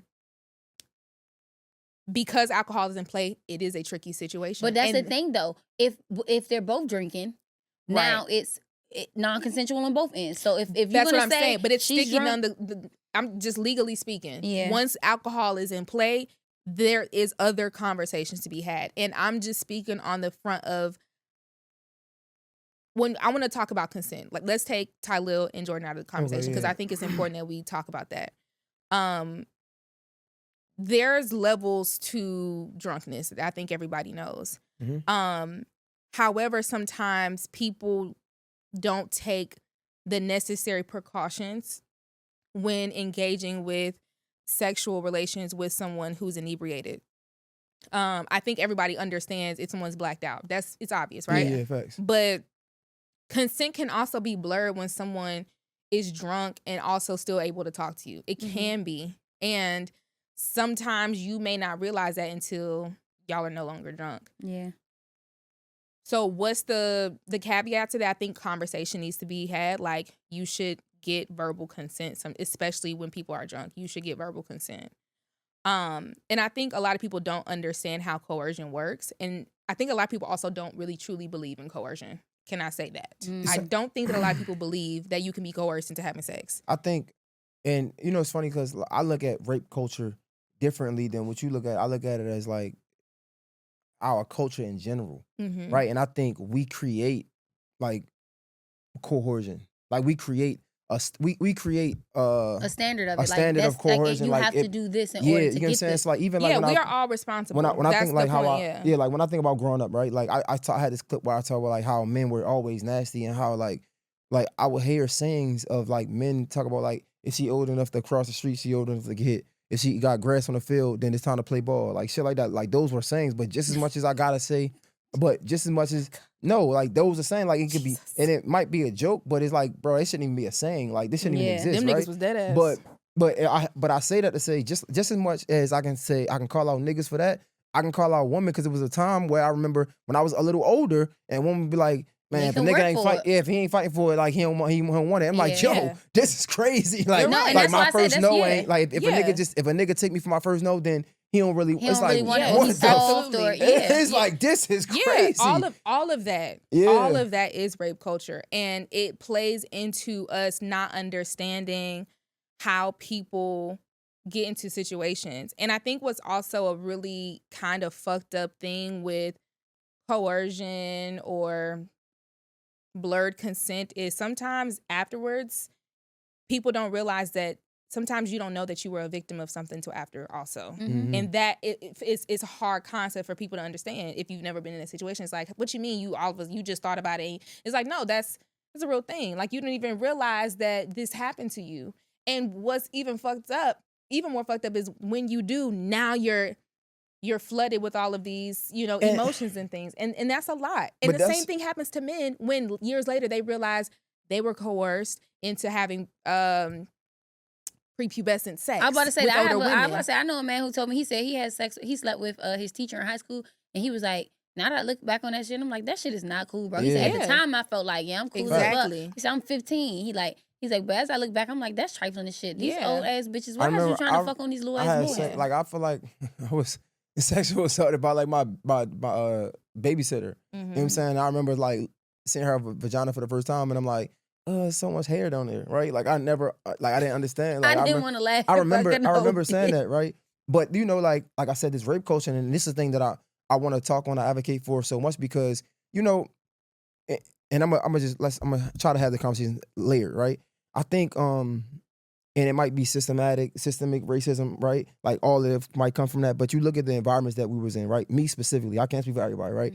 I looked at the environment that I grew up in. We talk about the rap culture. We talk about the people, the drug dealers, right? It's like young men, and it goes back to the blue and pink. It goes back to all of that, right? And it's like young men were taught to like, go get the girls and like, yeah, you young, he gonna be a ladies man. You know what I'm saying? Like you were taught this, right? So like then it's like we get penalized for then like playing into it, right? Like we get older, like this was groomed into us, and then when we get older, we start to act out on what was already taught and instilled into us, and so now we get I think I talk about from the hood, like it's a standard created to be a man, and then when we abide by the standard, we get rewarded for a standard that shouldn't be a standard, right? Yeah. And then what happened is it flips. So it goes from getting rewarded, it could be from giving girls, talking your way into some drawers, and like everybody say, like even then it was like, oh, he's smooth, you know what I'm saying? And then you go from getting rewarded to now getting penalized for it. And it's like, damn.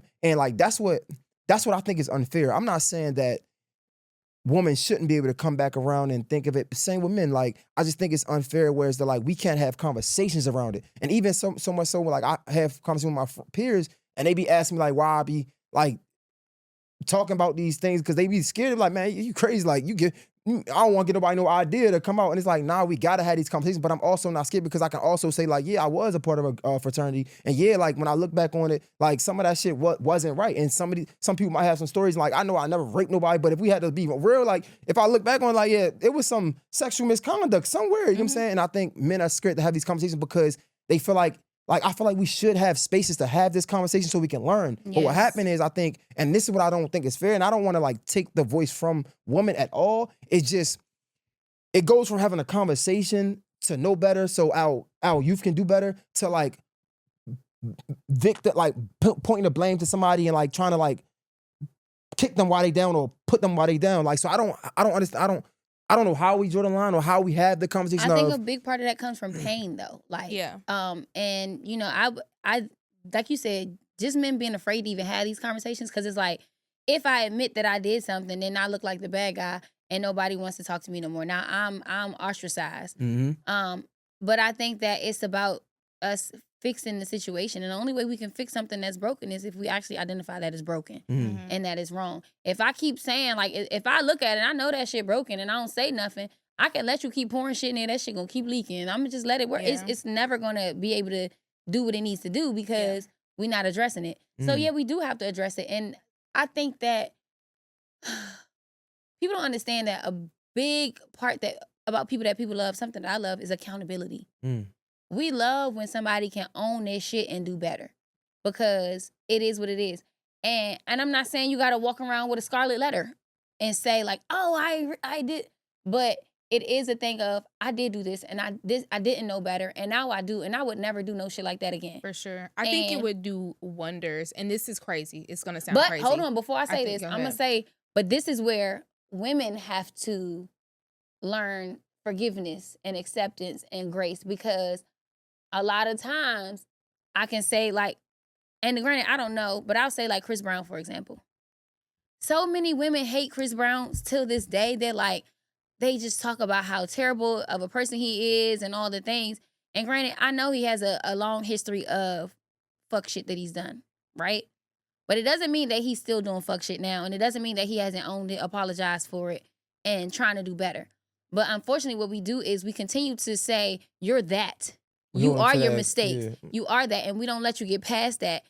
And what it does is sometimes it makes me revert back to it because what the fuck is the point of me being and doing good when you gonna chastise me anyway? You still gonna tear me down and say I ain't shit when I know I fucked up. Like, I'm sorry. How many times and how many ways do I have to say I'm sorry? And I didn't even cause the harm to you. So I gotta say sorry to you and them and them and them and them and the whole world. I gotta say every time I make an appearance, every time I release music, every time what do you want? Because then the thing is, if he does an apology tour or does an apology album, everybody's gonna be like, oh, it's contrived and it's for it's just for show but it's like, but if I do the work silently for myself and I grow as a person, when do you accept me back and let me be better? So I know I'm gonna let you go, I promise. I know we having a serious conversation, but all that shit you're talking about is lies. Like you haven't seen Chris Brown tours? No, I'm not. No, I'm not saying they love him. Like everybody be talking about definitely. Chris Brown. That's a lie. I'm not saying that. No, but the internet is lying. That shit is fake. Let me say, I see so many people who. And it'd be crazy because the minute you see another celebrity post a picture with Chris Brown or was at his tour, they're like, oh, y'all, we can't stand them no more. I see so many people on social media that be like, social media cancel this bitch, cancel this bitch. That shit is fake. Have you been to a Chris Brown concert? I have been to a Chris Brown concert. Insane. Well, it wasn't a Chris Brown concert, but it was another concert. But it was insane. He was one of the main people there. That internet shit is fake. I thought that... But not even that. But they also love you gotta, Chris Brown. No, that's the thing though. People definitely love Chris Brown. Chris Brown is But crazy. I think that even with like the award shows, like him being, shunned kind of from, I feel like this is probably my first time seeing him on a Grammy ballot. Like that, and it's not like he won a Grammy last time. He did. Let's get back, man. What you was about to say, Jamila? So now I have two things to say. The first, I'm gonna respond to what you were just saying. I think that while accountability is great, and I think that growth is great. On the same token, when you do stuff, how people want you to atone for that, it kind of just is what it is. Yeah, right? You got to. Yeah, yep. And sometimes that's your bed to lay in, and it's unfortunate. And I think we all want people to have amazing clean slates, but it just don't work like that. That's not the world we live in. Sometimes people can't unsee the things that you've done, especially when they are overly triggered, right? And you're not wrong for being triggered for shit. You're not, right? Yeah. That it is what it is, right? So that was just my piece for that. What I was gonna say is I think it would do wonders and this is a crazy ask, and I'm not saying that people have to do this today, but I think that it would do great. I think that it's something that people need to hear. I think it would do wonders to hear men who have these platforms and who like to speak address their problematic things that they've done without allegations, without having to be put to the fire. Without being forced to. Having someone get on here and be like, hey, I'm learning so much about consent and these things because, again, there are a lot of things that happen that you probably didn't even realize that you was doing some fuck shit, right? Granted, now that you know, to hear somebody say, hey, listen, what I just learned is this, this, and that. And I can say that there are some times in where I behaved in this way that would align with coercion, that would align with sexual harassment. It was not my intent, but that's what happened. And moving forward, I want to talk about how I played into that and how I'm no longer going to do this because I don't want to continue this behavior. Let's have this conversation with men. It's an open conversation. people's ears are closed once it's an allegation because now you just being accountable because you have to be. Like, yes, I did this. It's wrong. It can only now do you but want a so sad much. story look like. Okay, Exactly. that's valid. Yeah. That's very You know valid. what I it's mean? funny I 'cause love that. I understand that, but these are conversations that I have on a regular, right? But So, we're like, not, but not you. But that's no, what I was saying. I'm saying like, I'm saying I understand. Like, I want men to have those conversations, but I'm just saying I understand why they're scared, right? For sure. And like, I get it too. Because imagine you saying, like, I've participated but in you're scared sexual when assault. you scared when it comes out too. Right, Like, do it scared. But also though, right? I don't think we have the space to take accountability, so to say, because my accountability looks like it's like a, I don't want to say a false confession. It's like a blind confession. So, for example, I remember Janae had asked me something about my ex or something, and I'm like, yeah, right, like, because I own it, right. So on her side, before you have any context of why, or you just then like, damn, oh, that's fucked up, and then you start learning things. I'm like, okay, you know what I'm saying? That doesn't make what I did right, but now you can understand. Just within context. Right? So now I say that to say, like, because we can have this conversation, like, yeah, I did this, and now people like, oh, this nigga is a whole time. You got to understand, like, me being in the fraternity, right? Like, again, it doesn't make it okay, right? Because I look back on it, like, I never really been a bite girl in the butt thing, but I probably did it. Like, I know I participated in probably more than that, just being real, right? Mm-hmm. But you say it, right, without context, it sounds so much crazier, and it shouldn't matter. But I'm just saying, like, now they can't hear my message because they judging me, right? But I think the whole story is important because I think it also allows men to feel comfortable stepping into the things that they have done wrong versus just saying, like, yeah, I probably sexually harassed somebody like that, obviously without context. It's like, okay, well, you just was doing that to do it versus saying I was in a fraternity where this was the culture that we were taught and this is what we saw. And in the moment, it didn't seem like it was anything offensive, especially because in the time the women would also quote unquote allow it, even though we already know, right? But that's what we would see. And so being brought into this fraternity, I participated in those things, learning more about true consent and learning more about body autonomy. I now know that I probably stepped into and crossed the line between of sexual harassment, and that's something that I'm atoning for in this moment. That's something that I want to see change. That full conversation addresses so many different people. It acknowledges the women whose consent was violated. It talks about the culture. It talks about the fraternity and the history of it. It also talks about not knowing but understanding that it was wrong in and of itself. It covers everything. The full story does matter. The context absolutely matters. And I think it'll bring more people in because I think it's all about a call in and not a call out. Yeah. Smoke that one. Yeah. Yeah. I think I want more men to have these conversations because, like, again, not even just fraternity, right? Because I don't even want to, like, hang it on that, but, like, bro, our environment in general, like, we have this rape culture in the music. You know what you should do? What? You should have an anonymous email. Tell the boys to send an anonymous voice message atoning for their things that they might have did in the past. Maybe allow that, right? It's anonymous.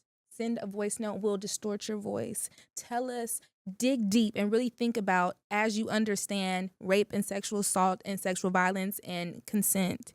Truly think, to all of your past dealings and let us know. Let's start that. I'm opening up that door for you fellows to come in. That's scary. It's deep, ain't it? It's anonymous. Yeah, it's anonymous. Yeah. Yeah. That now that opens up so many because doors we do. The thing is, for women, we do have like a pathway where we could say like, this happened to me. Yeah, I've experienced this. And the dude might be in denial. He might not see it that way. And it's like, but really think about it because it's like, was there never a time when you felt? I know one situation, and I hate it. I had an experience, but I don't own my experience as that because I don't feel. I don't know the word I want to use for it. I guess I'm not really like extremely bothered by it. Now I am somewhat bothered by it because like the guy is still kind of like has like still reaches out a little bit, and he doesn't know just to what extent that it bothers me. It's a level of discomfort there. Yeah, I'm uncomfortable with him for sure. Yeah. But I don't, but I haven't had a conversation to tell him. But it also happened so long ago that it's kind of like, why bring it up now? But I was asleep. So, and I stopped him You said what? I don't. Well, so the thing was, he had asked me before, and I was like, no. And we were like drinking, whatever, and he asked me, and I was like, no. We went to sleep, and I woke up to him giving me head, and I was like, what the fuck are you doing? Stop. And he stopped, and he was like, my bad, I'm sorry. And I'm like, but also I'm drunk. It's in the middle of the night, and I just kind of was like, I can't get up and leave right now. So kind of like just deal with it, I guess. Or you just go back to sleep and just like wait it out until you're sober and you can leave. Yeah. And that's kind of what it gave. But I guess I kind of felt like, well, you stayed the rest of the night, so you wasn't in danger. You know what I mean? So a part of me kind of felt like ain't nothing to complain about, you know? And I don't think that he really saw it no type of way. Like, he like, I apologize. Like, you know, I thought I could try. I was just trying my hand. You said no, you turned it down, and I stopped when you said no. So I feel like he feels like he did his part, kind of. And so it's kind of like, but I say that to say, like, I think that, and I don't think that he's aware. Like, he don't know how I feel about the situation. Yeah. And it's not necessarily his fault that he don't know how I feel, because I ain't communicated it. So I feel like with men, I don't really know if any of them really know just how much they've even done in those situations. Yeah.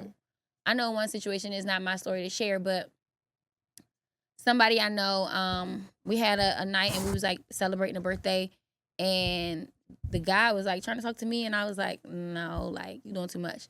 And apparently everybody went back to a friend's house, and everybody left. He leaves with everybody else and walks all the women to the car, and then makes sure everybody leaves, and he goes back to the house, and he knocks on the door like, I gotta use the bathroom. So now I feel like, nigga, you planned this. And so, you know, he comes back, and now he's like all up on her, and she feels like I can't really fight it.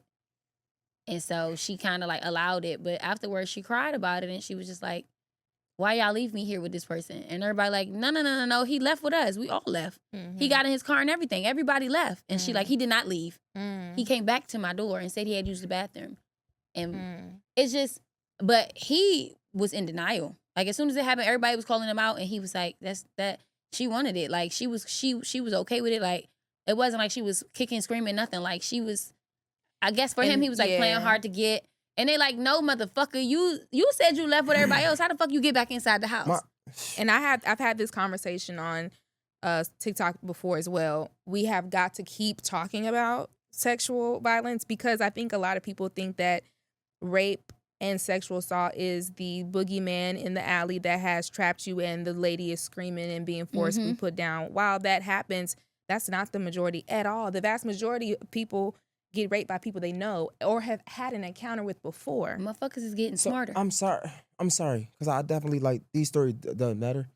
But, like, just having this conversation, it becoming this conversation from someone potentially lying on somebody, I feel like is a disservice to, like, because I think that's a conversation that should be had, and I don't think we had that enough. Like, y'all are right. We though. can like, pivot into that conversation, because I think both should happen. No, for sure. Like, that's why I said I don't even want to say. It's hard for me to say it, because like, that does matter. You're like, all right, get back to the topic at hand. Yeah, because that does but matter. You know what? But I think that's why, because these situations do happen. And that's why I'm saying, like, even in that, that's why I said I feel like she could have and should have communicated to him first. Like, if you really felt some type of way about the way that y'all night ended, you should have been like, bro, I'm uncomfortable. Like, I had that shit happen to me, bro. Like, I remember 2 times, bro. I remember the most recent one, I was in Atlanta, and I was working with these 2 girls or whatever. Shout out to them, man, because they came to me and told me, they was like one of her friends.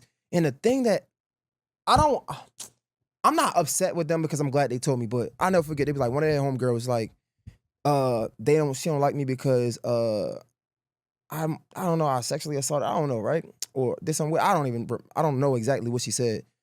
But I always call, like, I don't want to say her name. I always call my homegirl every now and again, like, yo, what the fuck she say? But what was unsettling to me is, like, I know I didn't do it, right? But it wasn't that. It was like, my friend was like, she has a history of doing that. So now I say it's unsettling, because it's like, so we just gonna just Like it, act like that shit don't matter. Yeah, like this her. Like, so yeah, it feels good that. Cause then it's like, why you still that bitch friend? Yeah, so if I'm not gonna lie, part of me feels good because you believe me because like this is her track record, but you feel now vindicated. Yeah, but now enough. It's like, wait, but why is this okay? Like, and I feel like men have had those situations, but again, even in that, they're scared to come out because now you probably give like you feel like you giving somebody else access to be like, oh, me too type thing. I think right? we all have to work on that as a community because I think a big part of it is women don't hold women accountable in that space and men don't hold men accountable in that space. Like, if a woman says that a man raped somebody, most men be like, nah, my dog wouldn't do that. He ain't that type of dude. You know what I mean?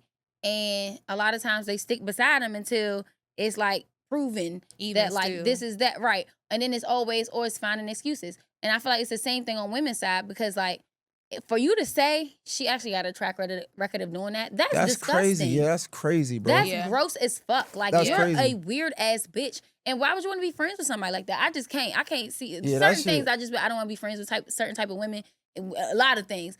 But that right there, I would be like, bitch, you gotta go. Yeah, that shit is crazy. Cause like I'm like, bro, what, bro? Like, now get her some help. So while I can acknowledge that, like, just statistically speaking, the vast majority of people who claim to be victims are, right? It's a very small percentage of people who lie. It's still very important that we talk about it because I think that those people, I don't know if it's like Munchausen by proxy. I don't know if you know what Munchausen is. It's like when people pretend to have illnesses. Oh, yeah. Mm-hmm. Right? And it's like, I don't know if it's that. I don't know what it part is. Of it, so... And it's not to victimize them. So, it's just like I'm trying to figure out how do you get to the point to why you crazy enough to even be doing that? The first time I'm gonna say I understand because I was on some goofy shit. I'll never forget on some frat shit, fucking around. I smashed this chick or whatever, and my dumb ass, I come outside like, yeah, like you know what I'm saying, like popping it. I'm dumb as hell. Not even saying that because so now she's embarrassed. Yeah, she's embarrassed. Like, so I mean, that doesn't make it okay to lie about something, right? But I could like you want to be accountable in that space. Like I shouldn't have did that. If like that's corny. You know what I'm saying? Like, and find out she got a boyfriend. So like niggas, like that's you know what I'm saying? Like that's embarrassing. So I do want to again, it's hard to have the conversation because again, like you said, like. A victim is a victim. So if you lied on a man, now the man is a victim, right? So I definitely want to get a space for the man to be a victim. But I do also want to say, like, it's also things that, and I'm not trying to, like, because this get us a victim blame. I'm not trying to victim blame even on men's side. But it's just like I'm going to say, yo, is it ways that you could have not been in that position? If I'm going to say that to a woman, I got to say that to a man. So I was like, yeah, she shouldn't have said this, right? But even to Talil, like, bro, like, you got a girl. You know what I'm saying? Like, you shouldn't even be in this position. You know what I'm saying? That doesn't negate that you are a victim of her lying. That doesn't negate that, and I'm not trying to victim blame at all, but it's like, yo, we gotta be smart. Like, even me in that situation, like, bro, you have sex with a woman, like, bro, you don't have to come out and tell her business like that. You know what I'm saying? Like, that's whack. That's corny. That's that little boy shit. You know what I'm saying? Does that mean that she has the right to lie on me? No, not at all. But it's like, bro, don't put yourself in that position. You know what I'm saying? So that's all I was trying to say. But like, so to your point, when you say I don't understand, sometimes like it don't make it right. Sometimes people be embarrassed, right? Sometimes people do things that they don't feel like they should have did, right? And it's like the only way they know to get out of it is to say that, and that's not right. You know what I'm saying? I was thinking about like you saying, like being somebody who does like who like when you said the girl said she has a history of that. I was thinking about the whole Jordan Pauline situation because I'm like, why did he record their conversation afterwards? Like, did he? He said he was scared. I was gonna say that. Did he feel like she was going to result to something like that? So I had one of my homies, bro, and this is like one of my favorite stories because like it's like thank God it's similar to Talil.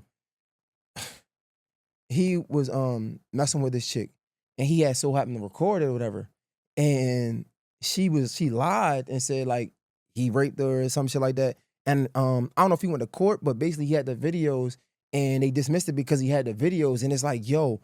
Like, imagine if he didn't have these videos, bro. Like, people would have never believed. Like, because a rape kit could very much be consensual sex. Bro, it's crazy, bro. That's why I'm saying, like, I want, like, this conversation is important because, bro, women be out here lying and, like, I want to empathize with you, but I can't because that's inexcusable, bro. Like, that can fuck up somebody's entire life, bro. Like that's crazy, how bro. do we prevent these things from happening? Because what I will say that I don't ever really see happening for real is people accusing people that they've never been around, right? Like, okay, yeah. So it's like there was random ass man, right? Like I'm just gonna blame somebody I ain't never even been in a room with. That's crazy, right? If that happens, that's very, very rare, and they're probably really fucking crazy. 1,000,000%. Very much. So delusional. now we're talking, and I think it kind of goes back to the conversation we just had about those blurred lines. Mm-hmm. How do we, as a community, get past blurred lines? And I think conversation is still talking. You have to start. People don't want, but that's the thing. And I think that people be trying to be awkward. Like people feel like it's awkward, but man, ask it. But people feel like it's too risky out here. I think even in that, like that's why I said I don't like the whole. I don't want to say coercion. Like we as men, we gotta understand that like even like as a man with status, I had to learn that my status alone can be coercion, right? And if you aren't careful with that, then you could be in one of those sticky situations. The thing about it is, it was like I don't know when my status is playing a part or not, right? Remember, I just said it. Yeah, so like I just said about Janae, I'm like, yo, when she moved in, I'm like, bro, you don't have to do nothing because you feel like you obligated. Like I had to say that because like I have experience now. And it's like, but if you don't know that, it's like now me being me is coercion. Like, come on, man. But I say that to say it's not just you being you, because I wanna make that clear too. But if I'm in the presence of a lady, right, and I'm spitting game, I'm spitting game, and she feel like she can't say no to. I don't even say me, but if a man is with status is spitting game to a girl, and she feel like she can't say no. It's like because of his status, like, bro, come on, like that's not fair.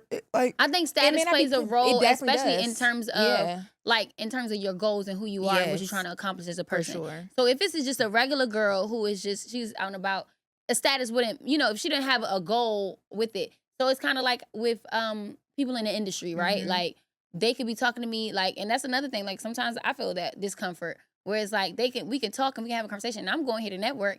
And the first thing I want to do is be flirting, and it's like, okay, like I know, like now I gotta flirt back, or I gotta be nice enough to an extent so that one, you don't feel like you can get it, but at the same time you feel like you might can, because otherwise I'm not gonna get the help that I need or that I want in this space. There's a power imbalance, right? That's what it is. But if it's a thing of like this is just a girl and she's just here and she don't have she don't have no goals towards the industry that we're in, then the status won't matter. Yeah, I think conversation like you said.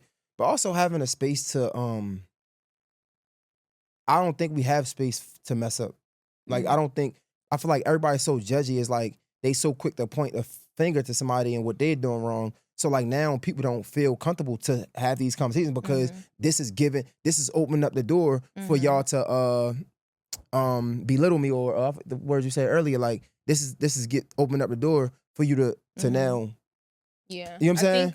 Conversation also happening outside of the situation. So for example, me and my friends talk all the time, right? So if I have a little situation, I'm gonna tell them about it, right? Like, okay, so this is what happened, he picked me up, right? And if I was to say something that sounded a little off or a little alarming, like, oh yeah, I mean, I was sleeping, he still did, like say if I was just say it, my friends would be like, that's weird, or that's a little off, like, are you okay? Like, does that make you feel uncomfortable? How are you feeling in this moment? We would have that conversation, right? That's true. And I think that needs to happen on the flip side. So say if you're having a conversation with your homeboys and you might say something that's a little risque. They should be like, nigga, that's a little off. Yeah. That's a little, and that does not happen. I think a lot of times people, when we have these, because I've heard conversations just happen just live time where people are just talking like in these type of spaces, and it's like, that sounded weird. So that was off. You right. It's just, I've probably witnessed this maybe once. Like I'll never forget, I was at a pool party and it was I ain't gonna say the artist, but it was a pool party, and they was having a dance contest, right? Twerk contest, and I was like, oh, this is what women people talk about. So the woman is twerking, right? So they throwing the money, and it's like niggas is just like, first it was a dance contest, then it was a twerk contest. And I'm like, it just kept progressing. And now niggas like, oh, kiss that, like, do this, like, And I'm like, oh, niggas is crazy. Like, this is what girls be talking about. Yeah. Like, y'all just keep pushing. Like, you give a nigga an inch, he can take him out. And it's hard, though, because in those instances, you have the women who are, like, actually just willing to. Like, they enjoy it, and it's like they having a time or they trying to prove a point. Right. Then you got the women who, maybe I showed up to be connected to this artist, and I wanted to... And now it's like I can't back out of it because... Right, and now all these people are looking at me. I might as well... Because I don't want to be the party pooper. And I'm listening to it, and I'm like, yo... This is sick. Yeah. But I say this because I've seen it probably once. But mostly, I'm like, where does these niggas be at? Because my circles aren't like that. Like I hear people say men aren't doing this and doing that, and I'm like, yo, I can't relate. Like you got a good circle. That's good. It ain't a lot of good circles. When we talking, niggas be holding each other accountable. Like it'd be crazy. And I love that. But I think that also comes with the fraternity side of things too. And I think that that's a beautiful thing about fraternities and sororities. It's like you have that you have that brotherhood and that sisterhood where it's like where y'all are able to come together in a way where it's like we know that we're here for a good cause. We know that we're here for Black excellence and to excel and elevate each other. We have to hold each other up in some way. So I think that that's instilled from day one when y'all first come to be a part of. And so I think that y'all's community allows that with each other. But the reality of it is, you go talk to a nigga that's not in a fraternity. Y'all not having them types of conversations all the time. Yeah. Nah, that's a fact. Yo, I think that's important. Well, the last thing I was gonna say, I think the main thing for me, I think with the sticky situation, like you said, everybody love like drunk sex, and I'm like the only issue with that for me is a woman can say I was drunk and so I can't consent, but rarely ever is it in reverse. And men don't get to do that. And at the end of the day, if we're both drunk, then bitch, you can't blame me and say I didn't consent. I didn't consent either. Yeah. So I think that that's something that we have to consider too. I think and I've heard men's stories about that as well, where there's like they were like OD drunk and like the girl was like really pushy and they kind of just caved in. Like I've heard stories of that as well, and I do think that those are just as valid. I think that just in general, rape culture is a lot of times skewed in women's favor as far as victimhood. And I think male victims, of physical prowess, male victims absolutely deserve that space to be vulnerable and have that space to kind of speak up and everything. I think all the conversations are necessary and should continue and are beneficial. Yeah, we just have to keep having them though. 1,000,000%. Trying to call Alex. It was some more. You might have sent it to me. We can talk about Nicki Minaj. I'm sorry, we gotta talk about her. I know. Hold up, cause I ain't. You watched the whole interview? I wasn't about to watch all that shit, but I'll play a little piece for it. Jamila, like. We gonna talk about it. 1 second. You scared? Who, me? Girl, hell no. I went on record talking about. You scared? I went on record talking about Nicki Minaj. What else? 1 second. Are y'all going to? Yeah, it's early. Apparently it started at 6:30. No, it Yes, it do. started 7:30. The dinner starts at 7:30. Oh, okay.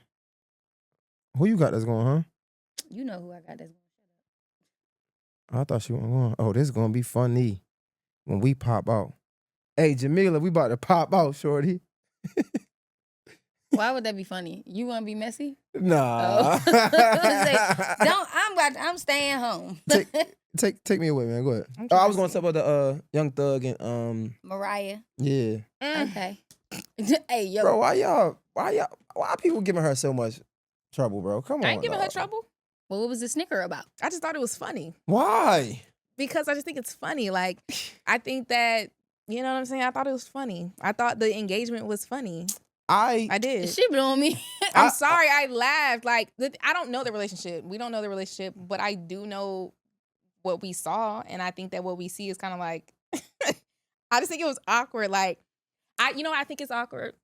I think for your engagement and all the conversation be negative, I think that's really awkward. And I was like, yikes. Damn. Like, I didn't see a lot of people in the comments being like period. So happy for you. That's why I said why niggas is giving her so much. It's like, bro. I think because people saw him cheating on her. I think that's probably why. So I think people are kind of like, sister. And I think also those grand engagements in that way, sometimes, I'm not saying all the time. It was like coercion. I was about to go there. But like, no, literally. I was going to ask you what you think about that. Because like, you can't say no, right? Exactly. That's why. a lot of men do that. Offset. I don't think that's why niggas do it. Like, I just feel like to be. They be thinking like this is gonna be amazing. Yeah, like it's a I'm professing moment. my love in front of the whole world. I don't think a nigga is going into it like I'm gonna do it on the stage because she can't say no there. Like that. And if a nigga is, that's fucked up. I think they probably think crazy. of all the things. And I think that's fair to say. Like, you obviously would want her to say yes. And I think that you probably are thinking, what's the best way? And sometimes men's idea of romance don't always align with women's. So I think that that's also the thing. Like, for men, them looking at that, they're probably like, my nigga did that. Yeah. Got her the biggest fucking ring. Yeah. It's, you know, the biggest stage. I think that's like dope. And then women are probably like, ugh, this is that.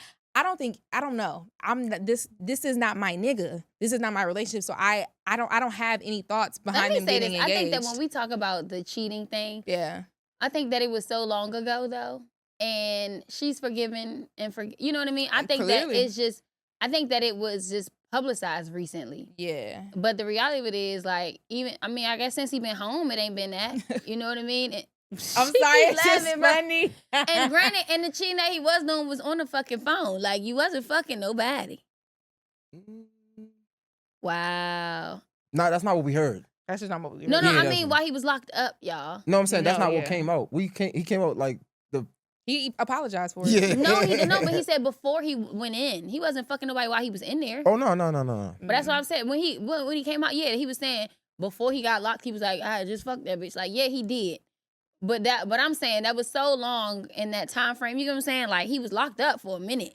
He wasn't fucking nobody during that time. Cheating don't be the end of the road for everybody. So it's like, and that's not even shade. It just is what it is. Sometimes cheating is not everyone's end all be all of a relationship. And a lot of people get past cheating, and kudos to them. I want to have the conversation from a man perspective of, I think, and I was a victim of.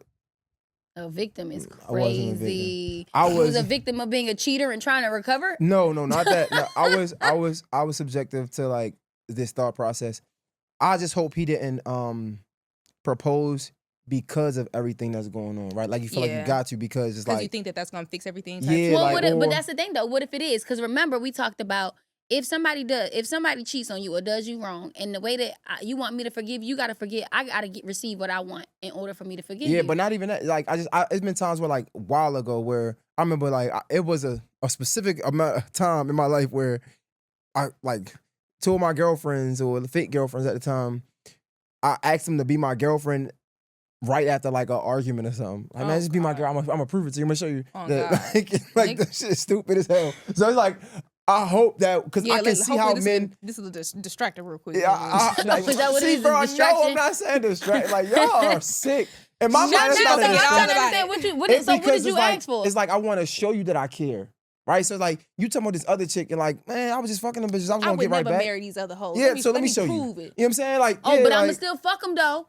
Because what the fuck, you ain't showing me nothing. But I think. I wish nothing but blessings to Mariah Sciences. When it comes to Mariah Sciences, bro, I think more women should be like her. And I think the women that are like her should just hold on a little bit more tighter. One more relationship. Beautiful gowns. One more try. I say that because I can see how it's like the good girl don't win, right? Like, you always get the shitty end of the stick. But I say one more try because I do feel like it's gonna be a time where you find a man who appreciates all that you do. One more sounds crazy because that sounds like it's been 20 tries. No, and it does sound. But if you could just hear the message if you could just hear the message, right? I say one more chance because don't allow the world to turn you into something that you aren't. You know what I'm saying? I feel like a lot of these. So when you say that's more crazy, women when like you say don't allow the Mariah. world, when really it's the man that did the action and it's not the world. I'm saying the world is the people love it. What specific, like, I guess, attributes? So, like, you know, to a nigga Mariah Sciences? cheating on you, dogging you out. Like, I feel like she has been nothing but just a real bitch. Yeah, like, it's another word for, like, just soft, bitch. elegant. She's just like she's like kept a composure through the entire thing. Whereas though some women will go through that and it would change them. And they're like, man, fuck these niggas. It's up. Like, I can't trust these niggas. And they allow the experiences of the world to shape the way they think for the future. What do you say fuck me for? And it's like nah. No, I'm just saying, like, I know it's probably hard for a woman to digest, but I just think, like, if you could just hold on for one more try, you know what I'm saying? Like, I know these Why I niggas gotta ain't be? shit. Well, first of all, I know you're gonna have to go through 15 crazy ass I know niggas, it's but not. that's Look, 16th one. whole time. I know you're not talking about women with it. It's the same niggas that'll be like, I got my heart broken 5th grade, and that's why I'm a whore and I won't commit to a bitch because fuck these bitches get money.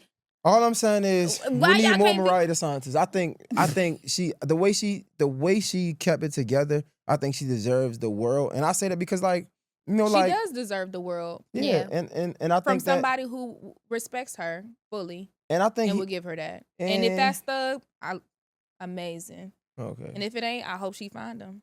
Yeah, I don't see a lot of women. Well, let me say this. So remember we talked about earlier about the behavior that you allow me to do. And now I think that it's okay. So now that it's an issue and I'm bringing it to you, it's going to take a while for you to revert back. So I feel like with that, sometimes it becomes a thing of like, I accepted that from you. And then you do it again. You got to deal with good niggas. So I seen this clip, right? This one nigga, boy, he from Philly. I wish I knew his name. I hate his fucking content, bro. He good, though. He always talks some divisive shit, right? But it was this one thing I just saw, and I like, he cooked. My Swave? Yes. Is that his name from Philly? Oh, my God. I hate that nigga shit. What happened? What? Oh, he be going. He be wilding. But it was this one last post that I saw, and I'm like, oh, he cooked. So he basically was like, the girl was like, do you like argue with your girlfriend or something like that? And she like, no. She's like, how are arguments with you and your girlfriend? Something like that. And she's like, no. He's like, how does that work? And he was like, she allows me to be right until I find out I'm wrong. And I know like at face value, it sounds crazy, right? I saw that wasn't Swave, but I saw that what video you're talking about. Maybe it's not him. Yeah. So and I'm like, you know, at face value is like, right? And then she was like, wait, what if it's 2 weeks? What if it's a month? And he was like, nah, she know the type of man she got. So like it's never gonna be that long. You know what I'm saying? And I'm like, that's dope. And I'm going to the comments, I'm thinking girls about to be at his neck. And they like, nah, like I had to learn that, like, you know what I'm saying? I'm like, damn. That's valid though, but he said he made a very strong point. She know what type of man she got. It's never gonna be that long. Yeah. You niggas that take too damn long. But no. But that's my point is, you know what I'm saying? Like, yeah, you got niggas that's gonna abuse it, right? That's what not you even allow. abuse it. Y'all niggas dumb. But that's what you allow. So it's like you give me an answer, I'm gonna take them out, right? Mm-hmm. But that's why I say give it one more shot because you will find with a the man. same guys. No. Okay, I'm saying like general. don't. Yeah, in general, like keep it pushing, sisters. The rainbow is on the horizon. Is what you're telling. But yeah, I'm saying rainbow not. goes after that. No, okay, that's what it sounded like. No, I wasn't saying with one more. Not with a guy. It sounded like you saying I'm saying don't allow this to say. You're just saying don't give up on love. Yeah, you're just saying you can get hurt, but don't lash out and don't take it out on all men. Yeah, that's what I was saying. Yeah, and I think that's valid. You sound. Oh no, it did sound crazy. It sounded like you were saying let that nigga cheat just one more time. That's what I thought. One last time. This is last time. I'm a firm believer in that. Like your last nigga is not your new nigga. You got to be fair to every last one of them. Period. Give them a fair shake. Give them a chance to be not shit before. Because I look at it like with women, like so to be honest, right? And I don't know if it's wrong or not, right? Like I look at women like that because I deal with a chick like that. I'm be real, and I look at women like that as like, I wouldn't want to be a bully, and I feel like if she give me an inch, I take them off. I feel like that's bullying at that point, right? Whereas the women who are like more aggressive with it, it makes me it creates friction and it make me want to pull back more, right? Like and I could be wrong, right? But it's like the fact like how you approach it is like it turns me off, and it could be looked at as like the audacity, nigga. You the one out here fucking around, like nigga. You shouldn't have a problem. You can't step on my woman say you can't step on my foot and be mad at how I react, right? But I do think that plays a part. So like if I have a woman and like let's say I did do some fuck shit, and if she like responds soft, it makes me like it makes me like feel bad, like oh shit, right? Whereas though when a woman like aggressively approach it, now I want to defend it. I want to show you why it is wrong, even though it is no reason why it's right?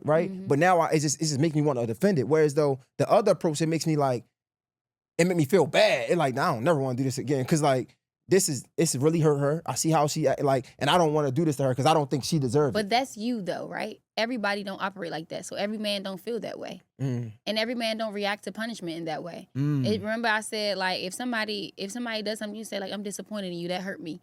Some people don't give a fuck.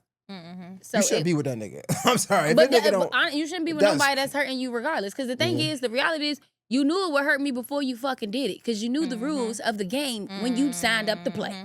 So when we started playing and then you decided to do something that would hurt me anyway, the reality of it is you made a choice. Yeah. So, yes, but at the same time, it's just like, no, bro, you know. Yeah, I mean, this is one of my first time like dealing with something like that. So that's why when we like hours in, like when I look at Mariah the Scientist, I see a woman like that, and it's like, man, 147. The world deserves more. Yeah, Mariah the I'm not Scientist. mad at that, but that's the thing though, like. And it's a shame that you got to go through that though. No, it is, but you also got to think about like how the thing when you say that the world deserves more of that, that's not. It doesn't mean that they don't exist because the reality of it is, a lot of times it's about how well a nigga has poured into you prior to. So when niggas be confused about like why, oh, well, money change everything. That nigga got money. That nigga upped her school. He upped her fucking life. He done put her in position to win.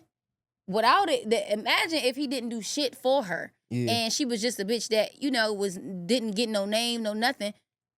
Nigga, like maybe I forgive because I'm still climbing to the mountain. But if I realize like you never pour into me, you're never gonna help me elevate, forgiving you is crazy. Because not only do I allow you to not pour into me and build me up, and you do this, then you gonna do this fuck shit. No, yeah. fuck no. No, you're right. So it definitely plays a role. So yeah, like you said, get more money so you can have polygamy because you niggas is not gonna be out here not taking care of or pouring into a bitch and think you about to dog her and that shit gonna be cool. Like no.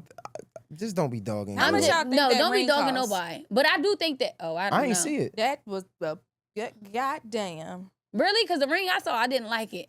Well, I didn't say that. I just Not said that it was I needed big. to like it because it ain't mine. That but shit was huge. It was huge. It see just it. looked very odd. What kind of? I've never seen a ring like that. It was a pink diamond with studs around it, and then it was studded on the band as well. Then it had 2 extra bands. I'm like, I was say, did I see the wrong ring? It looks like a big round. It was 2 extra bands.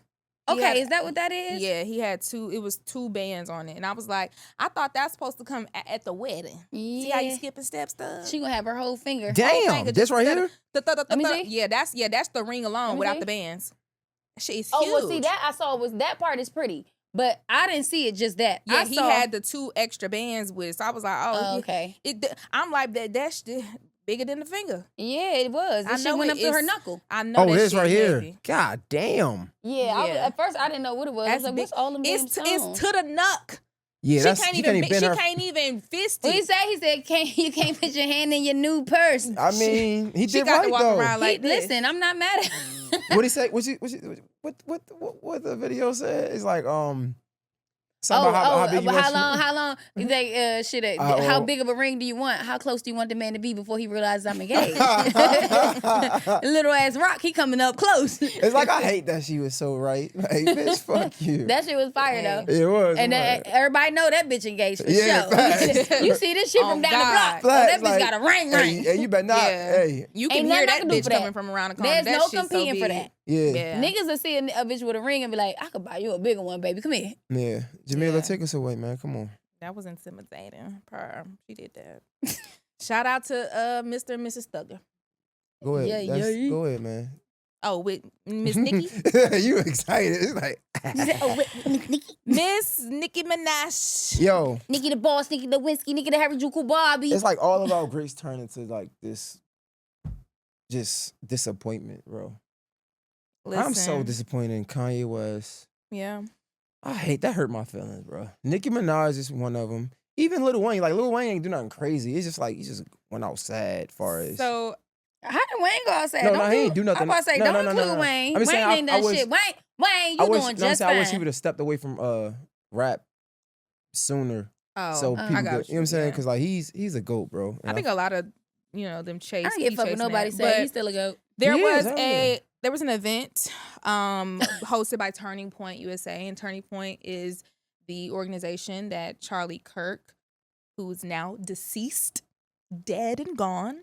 I believe he was the founder and the face of Turning Point. And so there was an event hosted by them, and his wife, Erica, who's been on a press tour her damn self, was on stage, and Nicki Minaj decided to get her ass up there as well. I'm gonna play a little piece of it. I don't know which one this was, but let me tell you something.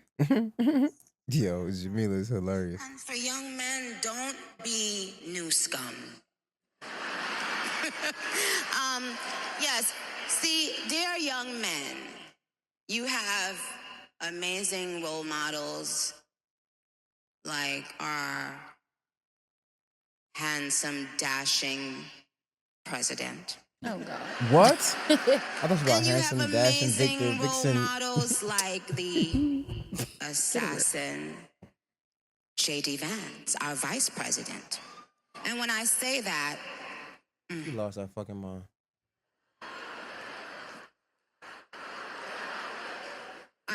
Trust me, there's nothing new under the sun that I have not heard, so you're fine. Yes, we did.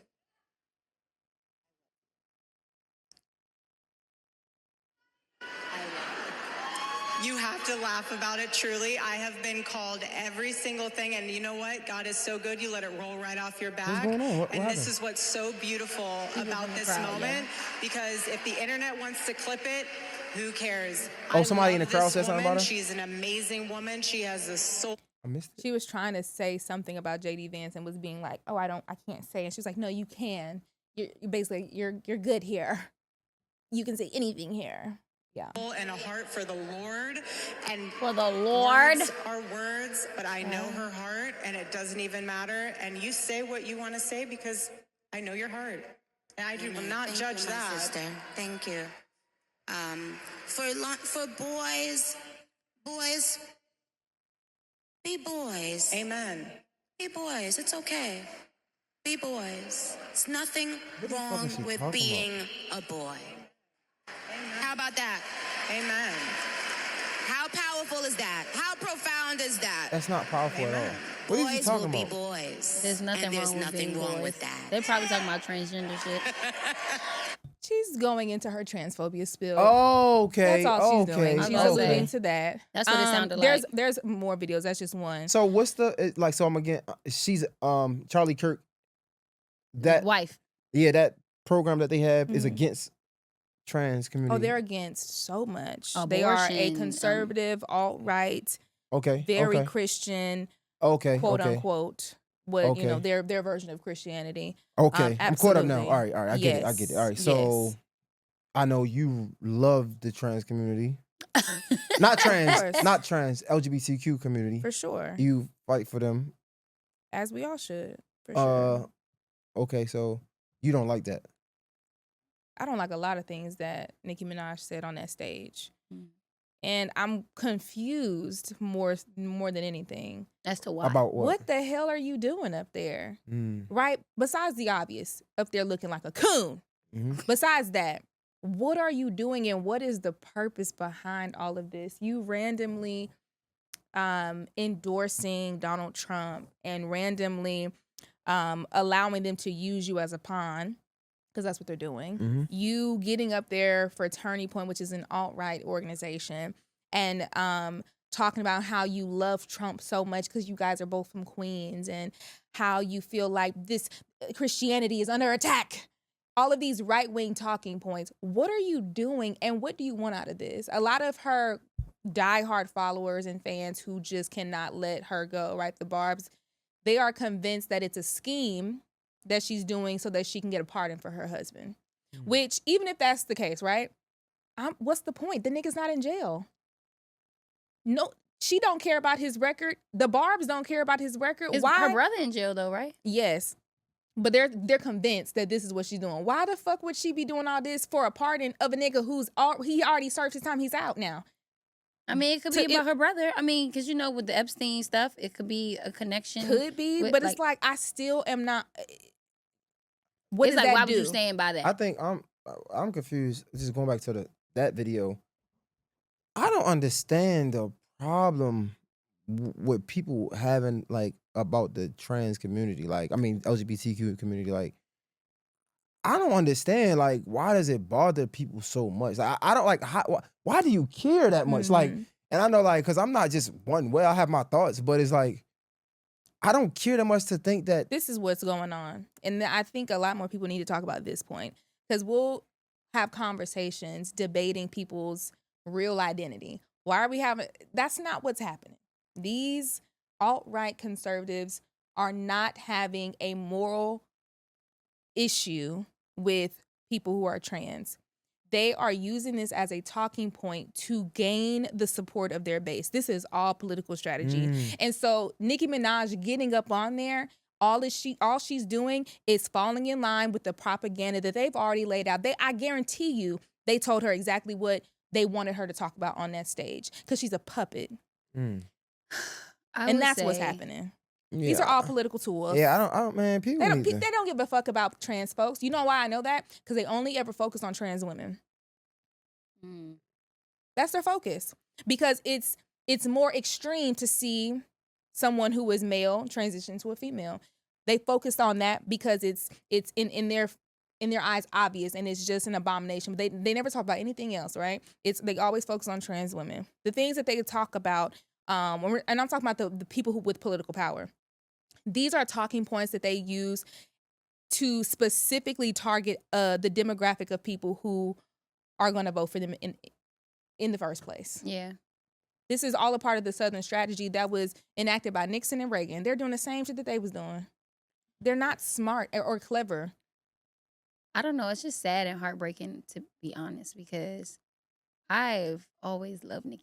And I never felt like I had to defend nothing that she's done or anything like that. I feel like a part of, like, even I said before, like, we don't know all the details. We don't know all the ins and outs of all the things that she's experienced or that she's going through when it comes to, you know, the label and all the stuff that she's been arguing about. So it's like, okay, it's nothing I can really say about that. Like, I don't know. So I'm not even mad at her for speaking whatever she wants to speak on about that. I think in this instance, it's like, what the fuck? Like, I'm genuinely confused because it's sad. This has nothing to do with you, one. And then even, like, it's just, this was never your bag. This was never your stance. This was never You've never been into politics. Yeah. In general. And so, I don't know, and it blows me because it's like, you don't need this. Something even more sad that I think people have to come to the conclusion of, this really might be her too. Hey, this isn't, I'm not going to make this a clip, but I'm just curious. Is it possible that, maybe she really is like, I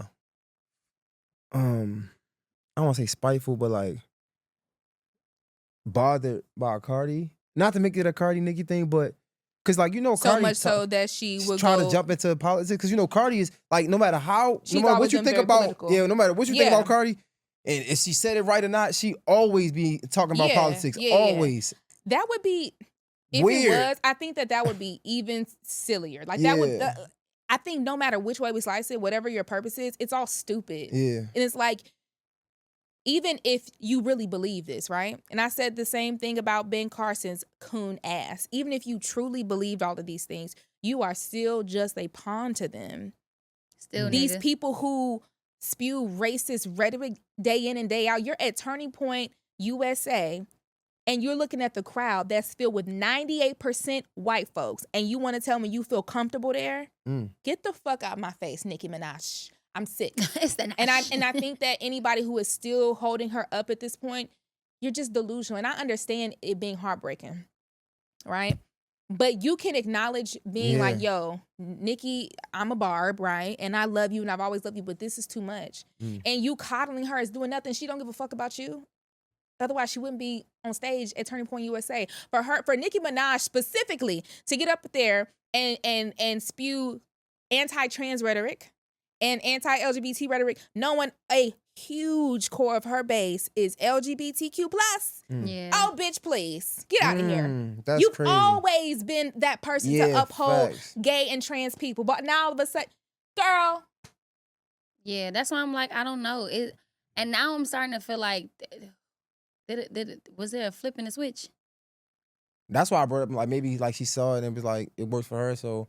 But I don't know, like, you know... But it's the opposite, though, because Well, you know what? And I'm not gonna say that because I will say that I feel like Nicki, her base did switch. When she was rapping, it was very black.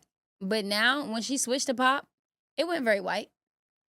So maybe she's just standing with her new fan base. Like, this is where the lane is for me. I think it's a little bit of, I think it's two things. I think there's obvious some sort of self-gain involved. I don't think she just randomly decided to do this. I think there's a little bit of self-gain, as in she's getting something from this. I don't know what the something is, but I also think that in a way she aligns with this, because if you were to right now offer me $1 million to go stand up and shuck and jive and coon for Turning Point, I wouldn't do it. Yeah. Because although that's a self-gain, I would want that meal. Yeah.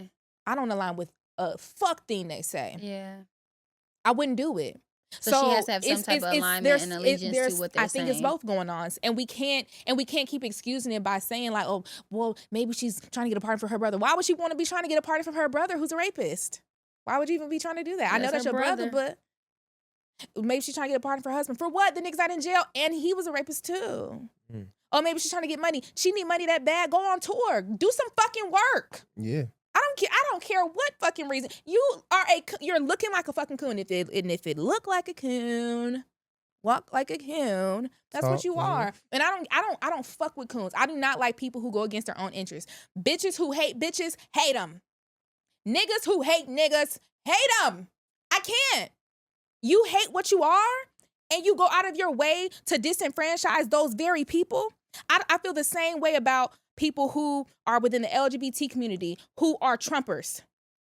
You think that makes sense? You think because you're white that's gonna save you. Got it. Y'all are stupid. Y'all are going against your own interests, and you are going to be the first one got. Yeah, I don't know too much about the Turning Point thing. What I will say, and I guess it'll go into the this 21 Savage thing. I don't know how long. It don't have to be that long, but I feel like sometimes people just want to go against the grain just because they want to go against the grain. Oh, for sure. And it's like, bro, you don't have to like. And I hate them niggas too. It's like it's okay for all of us to not like something because it's not likable, right? Like, and I think like I don't know if this is but I could think like maybe she's just trying to go against the grain because everybody don't like it. So I was like, I'm gonna show y'all why it is, right? Kind of like what Kanye West did. And it's like what happened is when you do that, you subject yourself to like ignorance because you're just doing it for this purpose, and you have you don't really have the knowledge and information why we don't like it, right? So it's like, and then you just doing it just to do it, and now you look stupid. And it's like, well, you still did it. Yeah. So who cares? Yeah. So like even like going into the 21 Savage thing, like, so the 21 Savage thing, like, you know, he got the fuck the streets movement, right? I think 21 said, let me tell you something. I am Iyanla for the niggas, okay? He's trying to fix their life. Yeah. He's trying to get the band back together.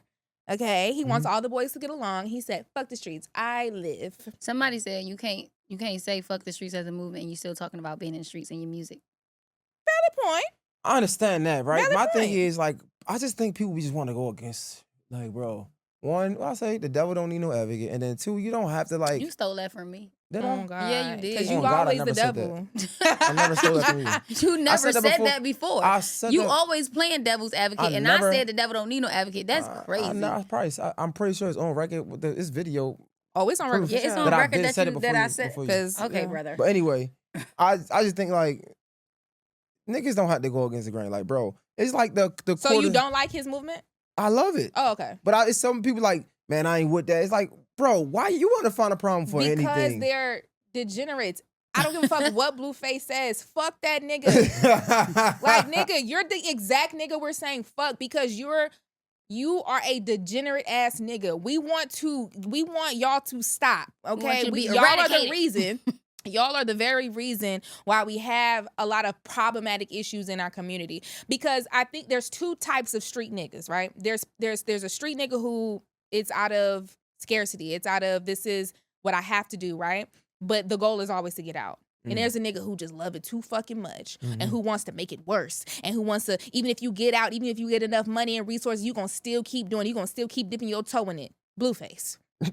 Niggas sit the fuck down. So I think that them trying to question quote unquote, they gangster for real. Like, oh, you niggas ain't really about it because you saying fuck the streets. It's like, no, nigga. And if you really was, maybe you would be saying the same thing. Because if you really had to do it, if you really had to live it, you would understand this is not the shit that you want to live. This is not the shit you want to perpetuate. We want to get out of it. Yeah. Yes, I know I did this shit out of survival. I know that. I'm not denying. That's why I talk about it in my music because of my experience. But nigga, I got a mansion now. What the fuck? I'm trying to take care of and I love Herbo, what he said, like, nigga, this is the point. My family. You supposed to be wanting to take care of your family and have a good life and leave and go forward. Why is you niggas keep trying to go backwards? I think that the confusing part there is going to be the fact that, like, the streets is your support system. You know what I mean? Like, the streets is how you getting the money regardless. Like, you telling our stories and you speaking for us. So with that, it's like, if you say fuck the streets and we stop supporting you, you're not getting the money no more. You can be right back here with us. Or a part of it is kind of a thing of like, you say fuck the street now because it's not beneficial. Right now, that I was about to say that now you're not a part of it no more. But you had to you had to live through it and you used it to your benefit. And now it's like, so what we supposed to do? You can't tell us to say fuck the streets because the reality of it is, how do I get to where the fuck you at without it? So you're right. My point is, I think it's a good message. Now, does it come from the right messenger? Maybe not. No, I think it does. I think that it got to come from all angles. It's got to come from the nigga that was in the streets, the nigga that is in the streets, the nigga that never touched the streets. Like, I think it got to come from all angles. And I'm not saying it's a bad message. I think it's a great message. I think it's beautiful. I love it. I think, I'm just saying from another perspective, from their viewpoint, it's like, how you gonna say? And I think that's why he had added a little bit of some caveat to it. Like, he kind of came and added a little bit of clarifying messaging. Like, listen, I'm not saying fuck y'all. I'm saying fuck the bullshit. What me trauma. Yeah, like. And, but that's the thing, fair. though. But then the thing about it is, the same way you felt like you had to do this shit, I feel like I have to do it too. For sure. So it's kind of like, it's a double-edged sword because it's like, oh. So I think he probably understands that more than anybody, right? Yeah. I get it. But what I'm saying is, let's try to build them bricks. Yeah, well, then what we gonna do then? If you're gonna say, I think that's the thing. If you're gonna say fuck the streets, you got to be doing something to change it. No, so that's what I'm about to say. So like, it's like the conversation we had. I think I read in the comments, and she was like this conversation is good, but it's so much more. And I'm like, maybe that's the conversation for you to have, right? Right. Like, cause I can start it. I'm just giving you my knowledge, right? But if you had more information, maybe this can spark you to create something granular, right? So even in that, it's like, cause I was gonna say, it's like, yeah, you say fuck the street, but you're not really doing anything progressive to like change it, right? Yeah. But I don't think that should take away from the message. Like, everybody want to look at it and try to critique it. No, take the message and let's move with the message. Yeah. So you still rapping about it, but the message is still the message. And now we have this movement. Let it be that spark. Yeah, let it be the spark. It might be somebody else. Maybe now y'all niggas pay attention to my son more. I don't know, like, you know what I'm saying? Like, maybe y'all are paying attention to the people that are making these moves, or maybe 21 Savage can connect with somebody like that, right? So it's like, he don't have to do it. Would it be dope? For sure, right? But I do think that because it's a spark, it can create more conversation, it create more discourse. Like, even with the quarter zip movement, it's like, I seen people saying ain't like that. I'm like, bro, shut the fuck Well, that's up. the thing. Everybody gonna hate something. Everybody looking for something to be outraged about. Like, I don't even care no more. That's why I'm like, negative shit, I'll be like, shut up. Yeah, so I think it's a dope movement. I think it's cool, and I hope that But my bad. Go ahead. I'm just a person. I'm human. I die on that humanity shit. It's like, cause I'm with it. Fuck the streets. But we can't ignore it, like, bro. It be some good music. Like, it's like, but I think we can acknowledge, like, music, like, our music is fucked up. Like, rap is really fucked up. Like, it is. But, and bro, I think come on. I like the goddamn. I like the. Yes, but two things can be true. Always, right? We can acknowledge that through the struggle, we've gotten all these things. And I think that that's also a testament to just Blackness in general, right? We are a culmination of struggle that turns something into struggle and strength, right? Mm-hmm. So we can look at our Renaissance movements that we've had consistently, but at the same time, if we are having internal conversation, I think that's what it is too. I think it's very internal, which is great. We need to continuously have internal conversations, because the moment we have people like Vlad adding their 2 cents, nobody asked you, bitch. Okay, I can't stand. One thing I cannot stand is white folks trying to critique Black culture. Who asked you, right? When we're having internal conversations, let's have that internal conversation seriously. Like, okay, like, we do need to address the things that are happening in our community. While it's just us, while they using the bathroom, let's chat. You know, we do need to address some things happening in our community, guys. There are some very problematic behaviors, and I think that message coming from 21 can hit a little bit different than it coming from me. I don't come from no streets. Don't nobody give a fuck what Jamila says about no streets. If I said fuck the streets, it's giving fuck the streets. It's giving there's a little bit of elitism that can play versus someone who comes from that, right? it's going to reach in a different way. And I think also getting your friends to be a part of it too, who also come from that same framework. Yeah. I think nobody is questioning G Herbo if he comes from them streets. I think we all know. Yeah. He didn't have his friends is gone. Another thing I think it makes sense for him to say it, right? Another thing that I wish was different was that it wasn't in the midst of this thug shit. Yeah. Because I actually love that it's in the midst of that. Because I think when he was in that interview and he was talking about, them niggas focus on rat this, rat that is problematic. That's a great conversation to have too. I like that. I just wish that if that conversation came before we found out that it was some talk around thug being a rat. I love that conversation because it seems more genuine. But I do think we make excuses for people that we like. Right? So I feel like because like Thug, like niggas love Thug. It's evident. True, but right? to be fair, 21 also never really turned his back on Gunna. He also, for sure. I think that him standing on that same, like, even though it was unpopular, him, the phone calls coming out, him talking about the nigga, you tripping. I think that it shows that when he stand up, exactly. Yeah. So I think that that's why I feel like he's coming from the perfect person because he's kind of always been. I think Jay saying the timing because you're saying kind of remember how you said I want men to be accountable before somebody outs so it's like now this nigga been outed. Now you want to talk about it? No, let's not talk. Like because the talk not just Savage, a lot of the rap industry kind of was like they seen it and it was like turn a blind eye to it. Right? It's like man. Thug, like, you know what I'm saying? Well, yeah, but if it was sorry, but when it was Gunna, it was the opposite. Yeah, you know what I'm saying? So it's he basically like y'all should have said all of this from the beginning. Yeah, so like that's my only thing. Like I think it's a great movement still. It's just the timing is like you know what I'm saying? Like because if we had to drop an album and it take a long time to make an album, that's what y'all motherfuckers don't realize. Y'all act like niggas supposed to put out music and shit when y'all ready to. It come when we finish. It's great messaging. And can we side note, it's crazy how something can change in a matter of a year, just like that. So, like, this is inspiration to me. Like, Big Bank, right? So, like, to see Big Bank get the Thug interview, and then it's just like the fucking floodgates of heaven just opened up. Now, Bank is the fucking go-to for like the street interviews, and I'm like, that's how it be with everything, ain't it? So interesting, like it's crazy. It only take that one thing. That one thing, bro. Like I'm looking at it like, damn, like shit. Like that's inspiration for sure. But I think that's all we got. Yeah. Wrap it up because I got somewhere to be.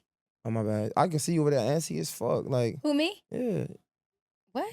I wasn't antsy. 1% better, man. We out, man. I can't stand this nigga Jay. She was antsy as hell, man. I was not. I was just readjusting in the seat because it's not my normal seat. We out, man. That was good, y'all. Jay Hill, Miss Jamila, Janae Music, and we out.